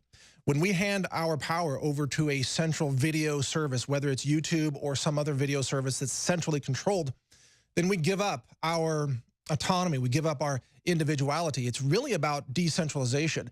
Peer-to-peer networks, I believe, are the future of information. That's why I'm working in this realm as well with Real.video. So I thank you for your call. We've got a lot more to cover here in this segment. I can't believe almost 3 hours has gone by. I really appreciate you tuning in. And if you want me back as a guest host, I mean, I have to run my own operation as well, so I can't be here that often. But if you want me back, let Infowars know that you've enjoyed this broadcast so far. There's even more coming. And I'd be happy to continue to join this fight for liberty in conjunction with the Infowars operation, which, as I said, is a very professional operation. They're doing amazing work here. Now, we're going to change topics here and roll a video. This video it features Julius Malema, who is apparently one of the communist leaders of a South African movement to not just take the property of all white people, but murder them. It's a short segment. We'll go ahead and roll that. We'll comment. We're going to remove the mayor of PE, who is a DA member and a leader. Why? Because the mayor of DA in PE is a white man. So these people, when you want to hit them hard, go after a white man. They feel a terrible pain because you have touched a white man. Because you what, a white man? What did he say there right at the end? He was making like machete sign, machete chopping signs. That is some scary video. It's kind of like, because there were abuses of civil liberties in the past, that they now justify what sounds like the execution of white people in South Africa. That is scary, but it's also, of course, fully aligned with the way the left operates. And now, as I promised, probably the most horrifying news of the day, which really is a strong segue from that. It talks about the culture of death and destruction and almost kind of a demonic anti-life Satanism of the left. They have actually engineered a way that I'm going to describe here for you to eat your dead, for you to eat your dead babies. It is happening right now. You can't even believe it. We're going to start with this story about a recycling technology to eat your dead who have been bio-cremated, kind of like right out of the Matrix. There is a company in Canada. It's in a city called Smith Falls, and it uses a bio-cremation technology that dissolves the dead, and then they drain them into the city sewers. So instead of being, traditionally cremated or buried, you are turned into a liquid goo, and then you're drained down the sewers, which goes, by the way, to a biosludge collection facility.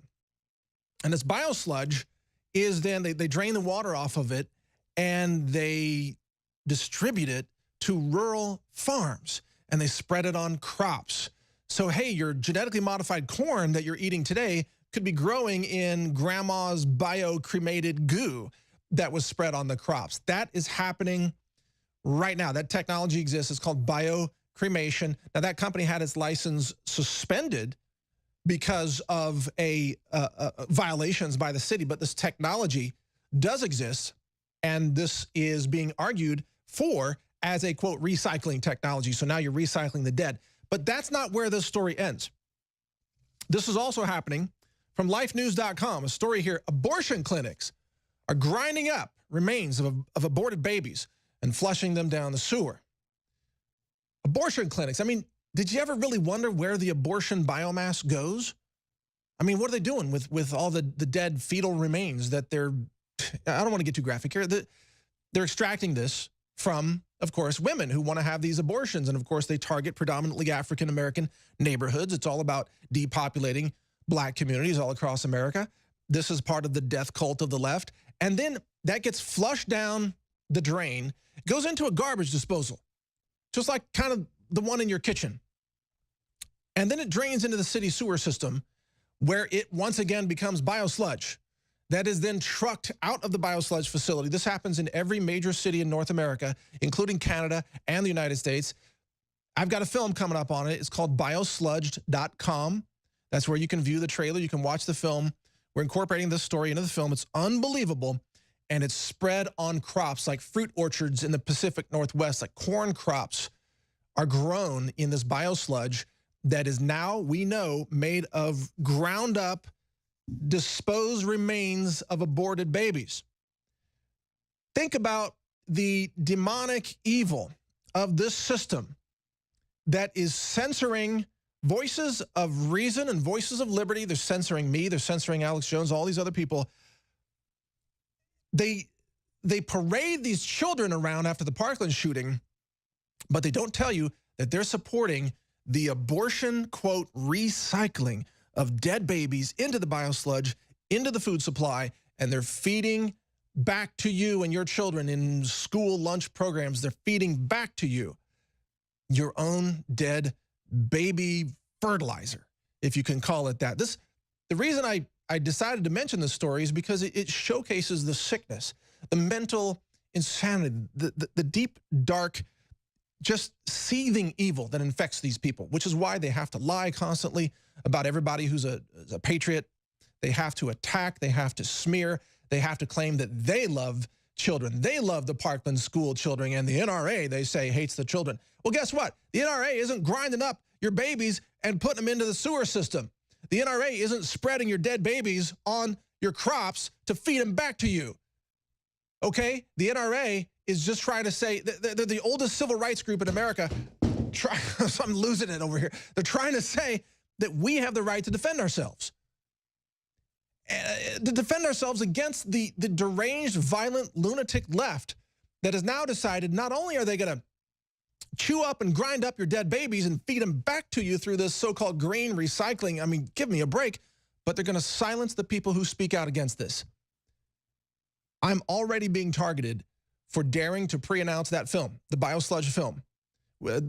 I've been leaked information that says I'm going to be targeted because of that film. When that film comes out, guess what? Hit pieces against the Health Ranger in the New York Times and the Washington Post and everywhere else. It's coming. You can count on it. But is it going to silence me? No way. And you know why? Because I am an info warrior. And that's why I'm here today. And that's why I appreciate your support.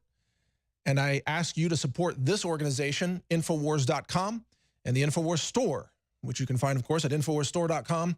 As long as you keep the cash flow running into this engine, we will keep fighting for your right to speak, your right to think, your right to even exist, which is now under threat in this outrageous attack on free speech. Your First Amendment is under attack. Your Second Amendment is under attack. Your Constitution, your Bill of Rights, your very existence is under attack by these deranged lunatic leftists who are pushing us into a civil war. But we will be here with your support. We will be here to continue fighting for your right to exist, your right to speak. We will be that defense system for this republic. And we do this voluntarily. We do it knowingly. We know we're going to be attacked. We know that everything is on the line. We know that this is probably the most important act that we will ever engage in our lifetimes. We need your support. Help us fight the info war. This is Mike Adams filling in for Alex Jones today. Hope to be back soon. I'll talk to you then. Stay strong, everyone. And we now enter the fourth hour of the Alex Jones Show. It's been a real privilege to be able to be with you today. My name is Mike Adams. I'm filling in for Alex today as part of the, well, I guess we are now the actual resistance against tyranny. And this hour is hosted by Paul Joseph Watson, who I'm going to welcome here in just a second. I just got to say, though, Paul Joseph Watson, he's one of the many people I deeply admire. I watch all his videos. I share them. We talk about Paul as the superstar that he is on YouTube. And you're not going to believe this, listeners, but to this day, until this moment, I have never spoken with Paul Joseph Watson. So this is a real privilege for me to be able to do so. Paul, it's awesome to be able to speak to you. How you doing today, man? Good, Mike. How are you? Well, we are staying busy here in Austin, Texas, trying to fight for our liberty. That's all we can do. I mean, we've been kind of successful. We've won the battle, I guess, against CNN for the moment, you know, with the YouTube channel becoming active again, Mike, which is what I was talking about in an article on Infowars.com today, which is I went into my demographics, you know, the analytics on the back end of YouTube, and basically confirmed what I already suspected, because I'd never actually analyzed this before, which is in comparison to CNN, you know, their average audience, their average primetime audience is aged 60. Now, I don't have anything against the elderly, not that 60 is that elderly these days, but, you know, I don't have anything against older generations. But this goes to why they're panicking, because you then compare that to my demographic on YouTube.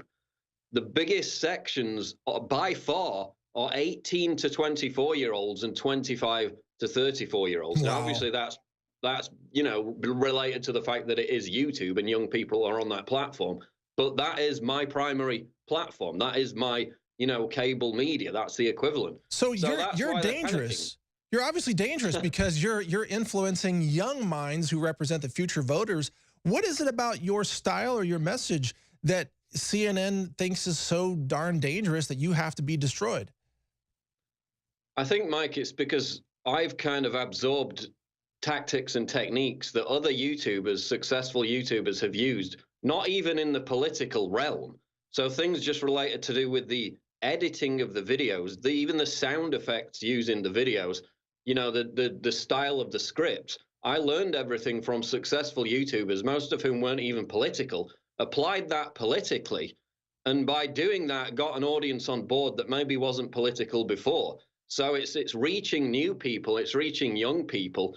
And that's, you know, I write in this article, Mike, all the messages I get, well, most of them anyway, they're from like teenagers. Wow. They're from people in their young 20s. They're at school. They say to me that being a conservative or a libertarian is a form of rebellion because it goes against everything what they're being taught. All the dominant institutions culturally are left-leaning. Silicon Valley, the media, it's all left-leaning. You can't be the dominant culture and the counterculture. So we're the new counterculture. I've been saying it for over a year, and that's what young people in Generation Z, which is the most conservative culture since World War II, are telling me as well. But every time CNN or these other left-wing legacy media organizations, every time they try to launch a young, targeting, you know, youth-oriented program, it fails, it flops. They bail, and it's over, and they've just blown $25 million. Yet you do this essentially on a shoestring budget, and you're far more successful. Yeah, I do all the editing myself, and I think that's, people can tell when something's not authentic, when the individual who created it hasn't injected their personality into it, which is all that I do, for better or worse. They don't do that. You know, you need hard work. You need to learn from other YouTubers, as I just explained, to be successful on YouTube. CNN, they just throw money at it and think they can be successful that way. We're going out to break, Paul. That's why they're panicking. We're just going out to break right now. Paul Joseph Watson here, hosting the fourth hour. Mike Adams just asking a couple of questions. This is awesome. I'm having a great time. We'll be right back after this break. You're listening to the Alex Jones Show, fourth hour. Stay with us. You are listening to the fourth hour here, March 6th, 2018. This is the Alex Jones Show. Mike Adams, the Health Ranger, filling in today. This is my last segment. I am thrilled to be able to ask a couple of questions to your official host for this hour, Paul Joseph Watson, who is being targeted by CNN. And Paul, I really appreciate you allowing me to ask you a couple of questions here today. A burning question that I have for you. Isn't this censorship purge an admission by these left-wing techno-tyrants that they have lost the argument? Yeah, they've lost the argument on YouTube to a great extent. Basically, all they've got on YouTube is these left-wing late-night comedy channels, which, I mean, let's admit, they are still very successful on YouTube. But, you know, that takes a gargantuan effort to produce that kind of material. I mean, Jimmy Kimmel, Colbert, whoever, they've all got like teams of 5 to 10 writers who write everything for them. Massive production costs. So it takes them way more energy and resources to get out the same kind of content that we do. Difference is, on YouTube, there's a community which isn't even right-wing. It's not really that conservative. It's mainly based around a skeptics community or an anti-SJW community, which is strong, and it resonates with young people because all these people have very interesting personalities, great delivery, great skills with editing and so forth, great content. There's nothing like it on the left. There's what, like the Young Turks? I mean, that's in decline. Nobody really cares about that anymore. They don't have anything similar. And I noticed, Mike, that a lot of this YouTube censorship kind of stepped up a gear after I gave a comment to the New York Times about 6 months ago, where I joked, kind of tongue-in-cheek, because it's kind of true, but I joked that YouTube was a right-wing safe space. I remember that. And ever since that time, the Wall Street Journal, CNN, you know, actively lobbying in direct communication with YouTube, saying, oh, what about this video? What about this video? Doesn't this violate your guidelines? Ever since then, they've stepped it up.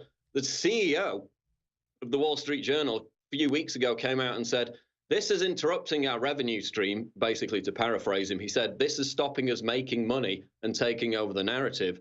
We need to make the online digital environment less cluttered. Obviously, he was talking about censorship. But isn't it's really picked up. But it's astonishing to me that when they're issuing strikes against you or Alex Jones or me or others, they're claiming that we are, quote, bullying people, although they never really point out where and how we bullied anybody. And yet CNN just all out bullying you and bullying Alex Jones. I mean, the bullying from the left, I mean, censorship is a form of bullying. The bullies are claiming that you're bullying somebody else that they can't even really name. I mean, the hypocrisy here is at a whole new level. Well, exactly. And let's not forget that just, I think it was last week or the week before, as you see up on screen now, CNN sent a reporter to an old lady's home in Florida because she had posted some memes on Facebook that some Russians had also posted. This was a lady who was having active political meetings for Trump supporters where actual physical people turned up, not Russian bots. They go to her house, stick a camera in her face, dox her, bully her, harass her. Mike, that video's up on CNN's YouTube channel, not flagged for bullying or harassment. They get nothing whatsoever. You know, you had the Daily Beast last week expose the daughters of Pamela Geller, who aren't even aren't even involved in politics. They're on Instagram. They have deals with production companies to make content. Again, nothing political about it. They exposed them simply because of the views of their mother, who, by the way, is under death threat from Islamic terrorists on a regular basis, threatening to behead her.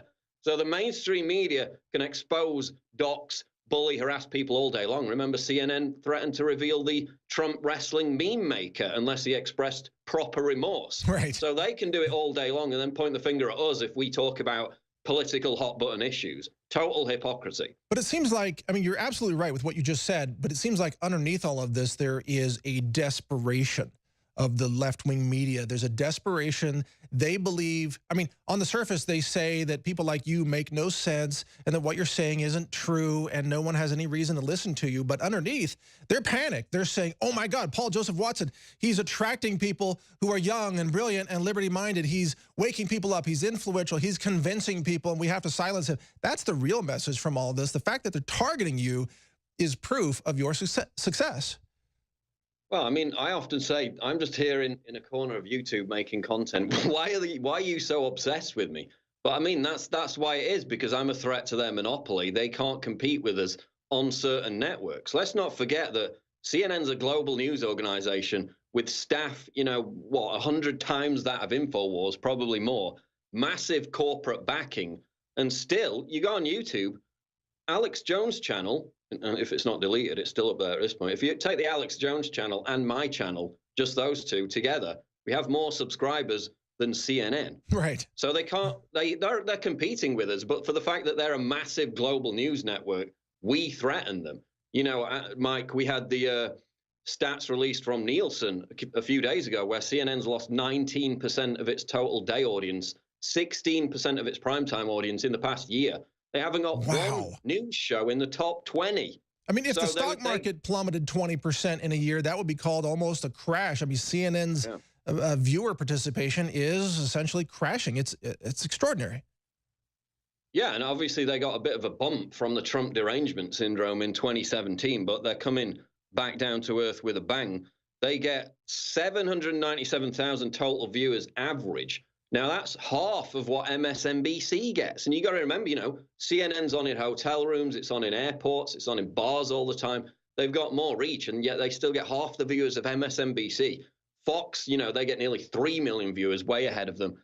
They're pathetic. I mean, now they're attacking us to get attention for them because, you know, they're like this jealous ex-girlfriend stalker behavior that I've mentioned. They seem to be applying that to Infowars, having applied it to Trump for the past year plus. All right, predictions. Paul Joseph Watson, PJW.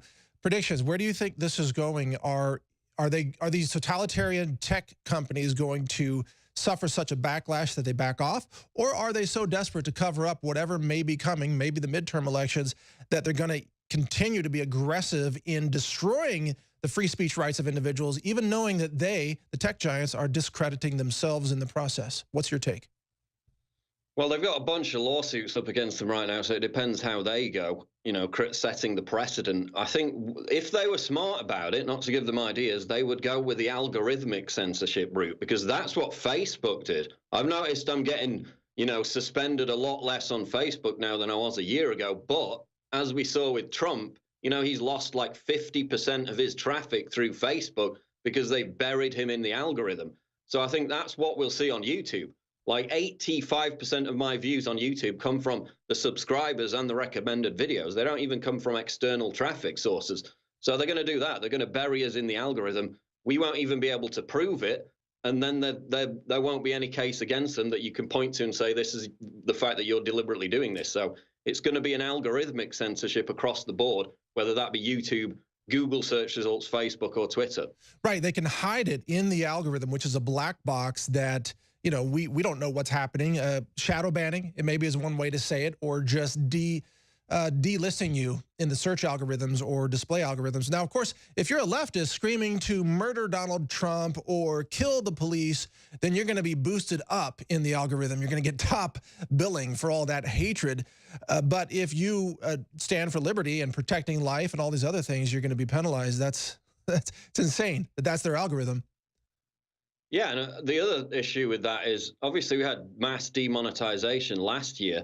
My last 20-odd videos have now been, they're automatically demonetized when you upload them. I don't care. I don't make any money out of that anyway. But people have pointed to the fact that probably what's happening is the demonetized videos get less upvoted in the algorithm. So if they can apply this level of demonetization for political commentary, they can ensure that it's buried in the algorithm. So that's another tactic that YouTube appears to have adopted. Wow, good points. Paul, it's great to talk with you today. Thanks for letting me ask a couple of questions. This is your show for the rest of the show. This is the 4th hour, and thank you, Paul Joseph Watson. Great to talk with you today. Thanks. We're live. It is the 4th hour of the Alex Jones Show. No guests today, but a lot of news to cover, so I'm going to jump right into it. Talked about this before the break with Mike Adams, so I'll run through it quicker than I would have done because we've covered some of it. But we have the video up where CNN attacked me and I responded in kind. But this headline is up on Infowars.com right now. This is why CNN hates Infowars. Why are they so obsessed with us? Why are they behaving like the crazy ex-girlfriend stalker as they did when they stalked Trump on the golf course by hiding behind the bushes? They appear to have applied those methods to Infowars now.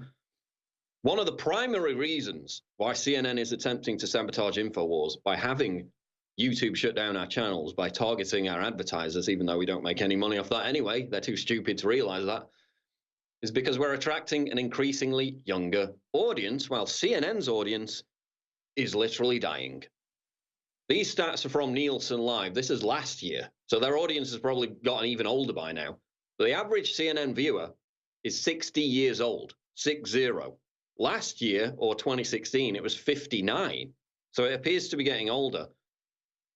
Compare this to the average age of viewers to my YouTube channel. People say, well, YouTube's very different from, you know, cable news. Yes, but YouTube is my platform. That's their platform. So you compare it to my platform, and you can see the graph in this article, which is in the tweet. By far the biggest demographics are 18 to 24-year-olds and 25 to 34-year-olds. The people watching my content are predominantly 18 to 34 years old. In other words, they're not literally dying, like CNN's audience. Nothing against the elderly, but this is about demographics. This is about the future of information. Now, I said to Mike, every day I receive messages from young people. Like, sometimes it's like 12-year-olds, for God's sake. 12-year-olds are watching this content. I've got to try and cut out the cussing if my audience is getting younger and younger. But all the messages I get are from teens, from people in their early 20s who say, I changed their mind, or similar people on YouTube changed their mind. They were liberals. They saw a message that was punchy, that was delivered in a manner suited to attract young people, suited to attract a YouTube audience that's grown up in this digital age, and it's resonating. My personal interactions with people who recognize me on the street, they're all people in their 20s. Again, nothing against old people, but that's CNN's audience. Of course, we've seen the studies. Generation Z, which is people born after 1995, are also more likely to be more conservative than any generation since World War II. Now, Forbes reported, quote, Gen Z is more individualistic, more conservative, both socially and fiscally. And they're already making waves of impact on our political system. Those studies have confirmed that as opposed to millennials, who are all narcissists and they need their safe spaces and their puppies to cuddle if they hear an opinion they don't like, you know, you challenge their argument on Twitter, they lock down their account faster than the speed of light. Those are the millennials. Gen Z is really more positive in terms of not being so precious, not being such snowflakes. Studies show that they're more conservative, which just basically means they're not following the herd. Of course, there's a huge gamut of views that you can't just pigeonhole into the word conservative. But again, this goes back to what I said a year ago, a year plus. Conservatism is the new counterculture. Of course, the media came out when I said that with a volley of articles asserting that I was wrong. No, it's not. No, it's not. Yes, it is. You can't be the dominant culture and the counterculture. Doesn't work like that. In the 60s, in the 70s, what did we see? We saw predominantly the Christian right trying to ban and censor literature, art, music that was, quote, offensive. Remember the burning of the Beatles albums back in the 60s? Again, that was right-wing censorship. The censorship of the Sex Pistols in my country in the 1970s, where they banned them from playing concerts because they were offensive. Again, that came from the conservative Christian right. The roles have flipped, haven't they? Now what do you see? Big tech, Silicon Valley censorship, the James Damore case. The far left has taken on the role as official censors, which is why people, young people, and I get these messages too, in school, in college, tell me that they're conservatives or they're libertarians simply as a backlash to that dominant culture censoring or trying to censor certain information.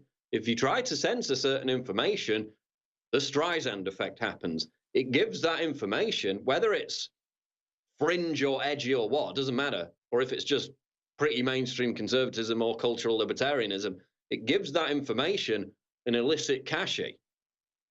Whenever you try to ban anything, whenever you try to tell young people what they can and can't see, what they can and can't listen to, what happens? It makes them more determined to listen to that content, to read that content. So the more they try to ban and censor my opinions, my content, the more I resonate with young people. They'd be better served just to leave me alone, but then again, that's not much fun, is it?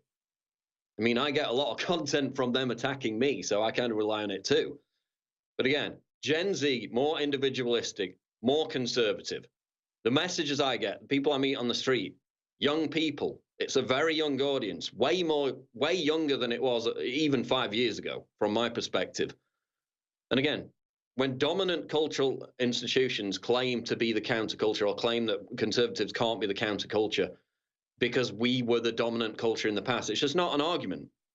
Silicon Valley, the media, cultural institutions, the arts, Hollywood, it's all far left. If everything's far left, what's left?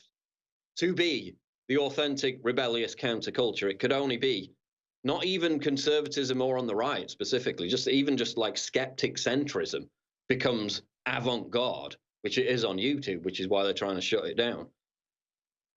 Now you add to this CNN's ratings, which I also mentioned earlier. CNN doesn't have a single news show in the top 20 news shows. Imagine that. I think Anderson Cooper is like 24 on the list. There you see the list. 15 out of the top 20 of Fox News shows. They can't even crack the top 20 with one show, despite being on across airports, hotels, bars, you name it. They've lost 19% of their total day audience, 16% of their primetime audience over the course of the past year. So you compare CNN's average audience per day, 979,000 total viewers. Half that of MSNBC. They can only get half the viewers that MSNBC gets. You compare them to Fox News. Fox News gets an average viewing audience of 2.766 million. So what? That's almost 3 times that of CNN. They had a bit of a spurt with the Trump derangement syndrome after the election, after the inauguration. Now they've returned to their natural state of malaise and decline. So, you know, as I commented in the article, given all this, maybe CNN should concentrate on improving their dreadful ratings and content instead of trying to sabotage other news networks and have them banned by YouTube, as they've been caught doing with Infowars.com. We'll come back on the other side and wrap up. We're going to just talk a little bit more about CNN, then get onto the Italian election news. Massive victory for the populist parties in Italy. This is the Alex Jones Show live.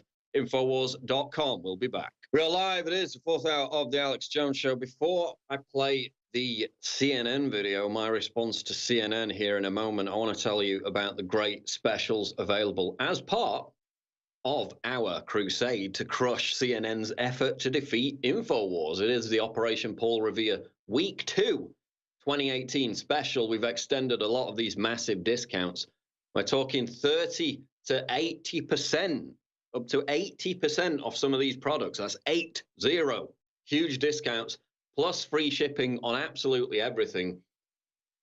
Infowars Life Select Survival Food. I mean, if nothing happens, just eat the food and save a ton of money anyway. The government's stocking up. Everybody else does it. Why not get it right now for 40% off Infowars Life Select Survival Food? We also have Super Male and Super Female Vitality, 50% off, massive discount. Pollen Block, 50% off. Immune Wall, Real Red Pill, Biome Defense, True Whey, Prebiotic Fiber, all 50% off, massive discount. Stock up now. Save money, because these discounts aren't going to last for much longer. We've got clothing, apparel, 80% off. That is huge. 80% off clothing. We've got the Aegis Armor backpack insert for 20% off. And the final run of limited edition MAGA poster by John Allen available right now, InfoWarsStore.com. Massive discounts, up to 80%. Go and read the 5-star reviews.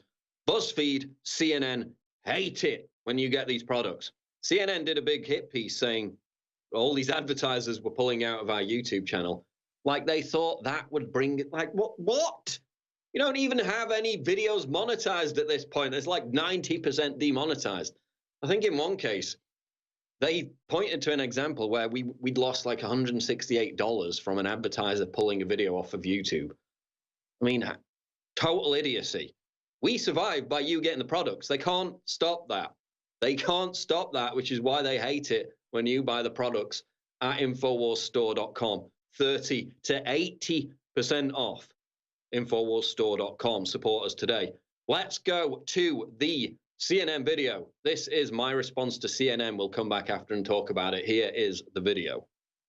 Yours truly has come under attack from CNN. They say, wait for it, They say I'm not mainstream. I appeared on Breitbart Radio, and CNN's senior media reporter responded with this. I'm old enough to remember when Breitbart was trying to go mainstream. Guess they gave up. What exactly is mainstream these days? I mean, I know I come out with some edgy opinions from time to time, but I could never compete with CNN as saying something offensive. Then there's heaping praise on somebody who represents a brutal dictatorship that incarcerates, tortures and executes hundreds of thousands of political dissidents. That's pretty edgy. Is that what constitutes being mainstream now? Genuflecting in front of a despotic regime that starves its own population to death? So mainstream. Now correct me if I'm wrong, but last time I checked, I don't think Infowars or Breitbart were fawning over a country that has no independent media, functioning civil society or religious freedom. That's CNN's job.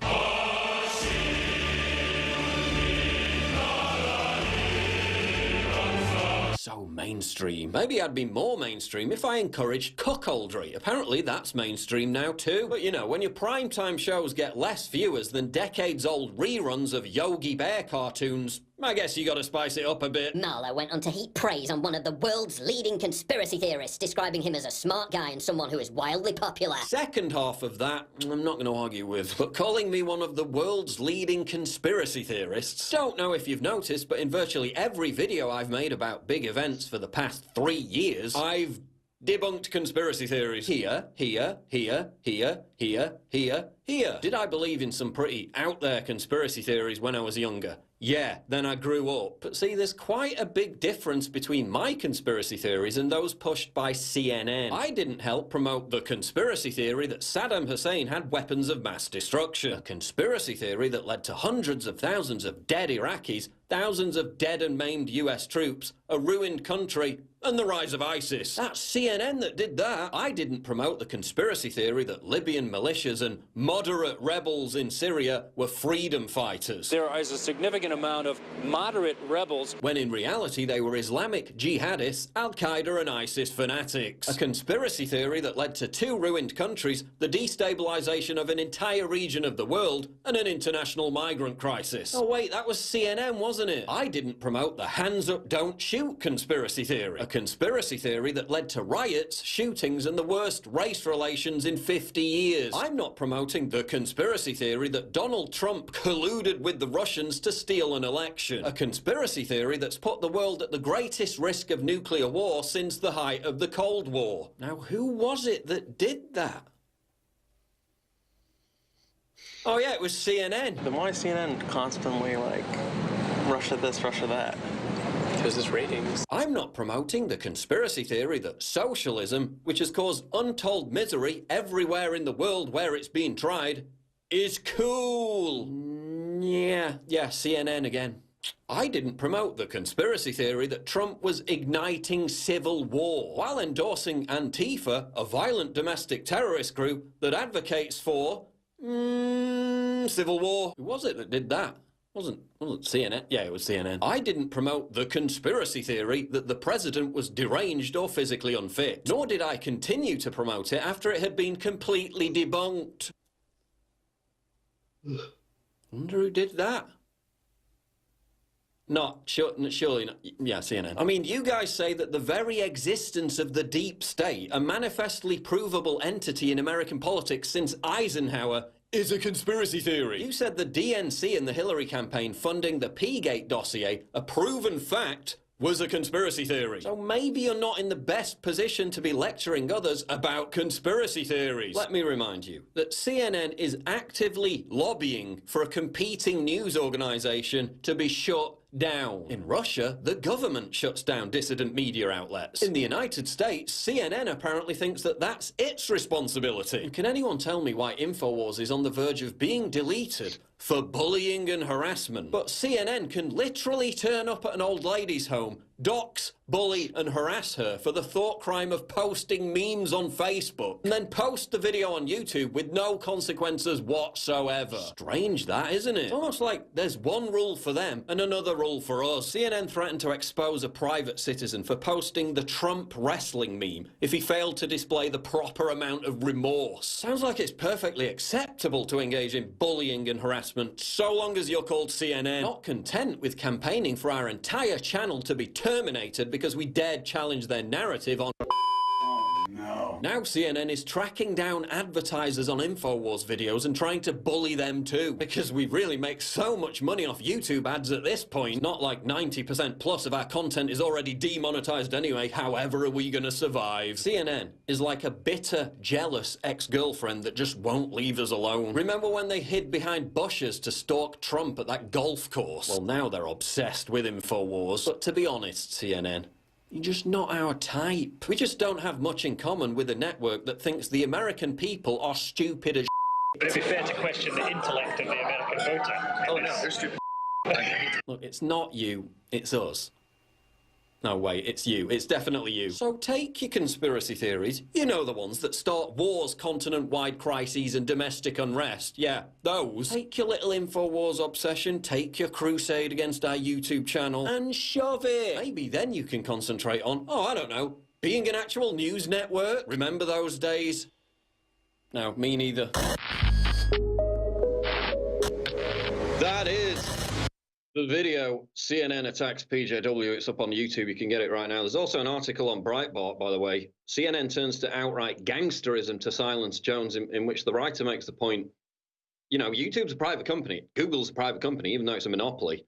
But social media is different. Imagine if 50 years ago, a private company purchased the US mail and telephone company. Now imagine if they monitored and censored our communications based on their partisan speech codes. How is that any different from what corporate fascists in Silicon Valley are up to right now? So this private company argument, it's gone out the window a long time ago. We'll be back on the other side to talk about North Korea and the Italian elections. This is the Alex Jones Show, live, Infowars.com. Don't go away. We'll be back. We are live for the final segment of the Alex Jones Show. Remember, War Room is coming up next, so stay tuned for that. But let's get into North Korea. Do you remember back, I think it was in early January, when President Trump tweeted, to the horror of the peanut gallery press and the leftists, that he was prepared to use his nuclear button when it came to North Korea? Let's flash back and read that tweet, actually. Trump said, North Korean leader Kim Jong-un just stated that the nuclear button is on his desk at all times. Well, someone from his depleted and food-starved regime, which CNN loves, by the way, and fawns over and worships their mainstream, please inform him that I too have a nuclear button, but it is much bigger and more powerful one than his, and my button works. Now, what was the reaction to that at the time? Let's go to this MSNBC video where the analyst literally says, this tweet threatens to make the planet uninhabitable. That's literally what he said, that this tweet put the planet, the survival of the planet itself, at risk. Let's go to this video. On this interesting thought from Donald Trump about the size of his nuclear button and the threat that he just put up against the North Korean leader. Your thoughts? As we saw all through 2017, men with profound sexual insecurity can wreak a lot of havoc in the lives of women and the lives of their families. But perhaps never have we seen a man whose profound sexual and masculine insecurities are literally threatening to annihilate the planet. I mean, the way he's literally capitalizing in that tweet, his nuclear button. I mean, any psychiatrist or psychologist would have a field day with that, but we all live in a world that could literally be ended in terms of a habitable planet because of this sad man's insecurity. He literally thought a tweet from Donald Trump would make the planet uninhabitable. This is tough geopolitical posturing. Now, what was the response from other talking heads to Trump's tweet back in early January? Well, NBC News national security analyst Jeremy Bash said that it would cause Kim Jong-un to, quote, lash out. He said, quote, this is a tweet that could lead to confrontation and maybe even war. Bear in mind, this is the same media that fearmongers every single day about Russia and invents conspiracies about Russian collusion that have put the planet at the greatest risk of nuclear war since the Cold War. Oh, but when it comes to Trump tweeting, no, that's going to lead to war, according to NBC national security analyst Jeremy Bash. What did CNN's Brian Stelter say in response to this tweet? He said that it was evidence that Trump was mentally unstable. What would we say if the leader of Germany or China or Brazil posted tweets like Trump's? How would we cover it? We'd say that person is not well. Point being, they all completely freaked out over this tweet, said it was a horrific diplomatic blunder, that it was putting the planet at risk of being uninhabitable. What happened within hours of Trump sending out that tweet? Well, North Korea re-established communications with South Korea for the first time in nearly 2 years. What happened today? Headline, breakthrough. North Korea ready to denuclearize if regime safety is guaranteed. This is zero hedge. Score another diplomatic victory for Trump, whose hardline negotiating tactic appears to have generated a dramatic and favorable outcome. An outcome that the Financial Times dubbed a diplomatic breakthrough, that North and South Korea have agreed to hold direct talks between their leaders, with North Korea signaling it is willing to abandon its nuclear program if regime security can be guaranteed. The markets are loving it. It's a tough geopolitical stance by Trump that increased the likelihood that this would happen. In other words, not just the tweet, but the tweet worked. They immediately started to back away. Now they're in talks to denuclearize entirely, as opposed to Obama, who just made it worse, as opposed to Clinton back in the 90s, who gave them the technology to build the nukes in the first place. So again, the mainstream media has been completely debunked with its hysteria. They said this could lead to global war. They said it was a horrific mistake. They've been proven wrong once again by reality. Absolutely incredible, but we're making great progress on North Korea by taking an actual stance against them, and they appear, although it's often not certain, of course, but they appear to be backing away. What Trump's doing is working, and the mainstream media are just going to have to deal with that. They've been completely debunked. Let's move on to Italy, where, of course, the Populist Party and the centre-right coalition swept to power. Obviously, only one of them can take power, but the centre-left Democrats, the Globalist Party, was completely decimated. They performed even worse than the polls suggested. So now you're going to have a jockeying for position between the populist five-star movement and the centre-right coalition, which is Forza Italia and the Northern League, led by Matteo Salvini. And actually, Salvini won in the duel between the two parties in the right-wing coalition. So if it comes to that coalition taking power, Salvini will be the prime minister. Massive rejection of globalism, massive rejection of open borders, massive rejection of the European Union. Now, how was it reported in the immediate aftermath? Well, who's to blame for this crushing populist victory in Italy? What were the consequences that led to it? Was it the horrific migrant wave that was pouring into Italy, pouring into their southern towns from Libya? Did it have anything to do with the fact that their economy is in a complete malaise? They've still got massive unemployment. Was it anything to do with the fact that they've got a horrible relationship with the EU and it's not working for them? No. Italian voters didn't vote based on any of that. It was all thanks to Russia. Oh, yes, the Russian conspiracy theory is back once again. This is zero hedge. Russia blamed for Italian election outcome. If there's a European election and the anti-establishment parties score a stunning victory, as just happened in Italy and a few months prior in Austria, and in Germany, by the way, who are you going to blame? Vladimir Putin, of course. That's what Samantha Power, one of the top diplomats in the Obama administration, did when she shared an article by Spain's El País newspaper about how Russia predetermined the outcome of Sunday's election by spinning an immigrant discourse in Italy. So because some Russian news outlets talked about the fact that Italy had a problem with mass immigration, with literally like 20-something-year-old girls being butchered and cannibalized, which happened, I think it was in Rome or another big Italian city a few weeks ago. They actually found that they'd cannibalized the woman. It was a migrant that carried out the murder. Massive problems with this onrush of immigrants from Libya, people smugglers. No, that's all. That didn't happen. Nobody voted on that basis. They voted because Russia talked about it in their media. Absolutely incredible. Oh, by the way, Samantha Power's all concerned about foreign interventions. This is the same woman who was a water carrier for the US intervention under Obama into Libya. a complete disaster, which led to the migrant crisis in the first place. Oh, but now she's up there whining about foreign intervention. She's the queen of foreign intervention, trying to claim that Russia, talking about the problems Italy has in its media, is why people voted for populist parties, why people voted for centre-right parties. No, it's because they have massive problems with migration, massive problems with their economy. They've got 38% youth unemployment. They've got a terrible relationship with the EU. They've got a record debt load. They voted for change because their country was going down the toilet. It had nothing to do with Russia, Samantha Power. Absolutely incredible. Majority of Italian youngsters backed Eurosceptic anti-establishment parties. I was talking about this earlier. Conservatism is the new counterculture, not just culturally, but politically. We saw the same thing in France, remember, where 44% of youngsters backed Marine Le Pen, the populist candidate. Now, youngsters in Italy voted overwhelmingly in favor of Eurosceptic anti-mass migration parties in the country's election on Sunday. According to a survey by Techne, a whopping 44% of those aged 18 to 30 backed the Five-Star Movement, whilst a further 13% voted for the anti-Euro Lega, which is Matteo Salvini. He's probably going to be the next leader.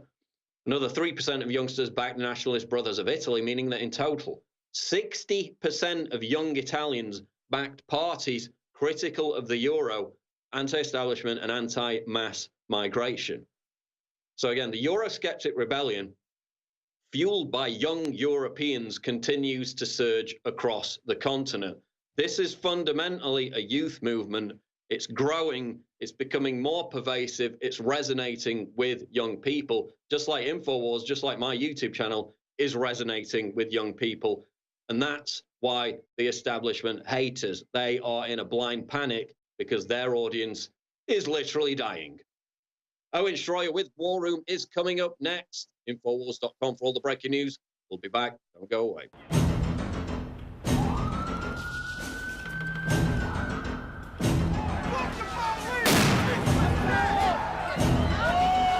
Outrage turns bloody in Berkeley. Our KPIX5 crews were right in the middle of the chaos as both Trump supporters and anti-Trump activists come to blows. Protesters followed Trump supporters to their cars as they left the convention center. Around the corner and away from police protection on San Carlos Street, a mob mentality took over. You voted Trump! You voted Trump! Oh, yeah! What do you say to the people who dragged a poor white guy out of a car and beat him? Oh my goodness, poor white people, please, oh my, stop. These were pure attacks. Trump supporters, men, women, even the elderly, left this building last night and walked right into danger. This Trump supporter was the first casualty of the day, with blood streaming out of his face. Pro-Trump and anti-Trump protesters got into it. They're throwing things at the guy who has a Trump shirt on. Oh, he just got knocked in the back of the head. He just got punched in the face. And now they're rushing him.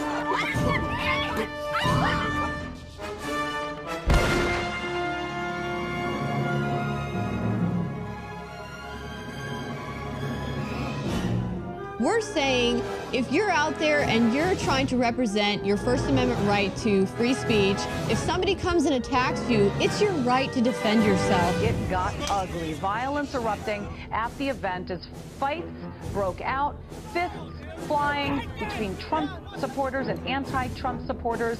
It gets pretty ugly. Yeah, I want to warn the folks watching at home, you're about to see some very violent footage. Do you want to fight? You better believe you got one! Organizers say today's rallies were meant as a show of unity against what they call a seditious fringe, allegedly trying to sabotage the president. You can see there a FedEx delivery driver jumping in to try to put an end to the protest. You don't like, get the It's the strength in numbers. I'll give it to 8 libs. You want to come out, you better be 100 of you against 1 of me, because that's what it's going to take.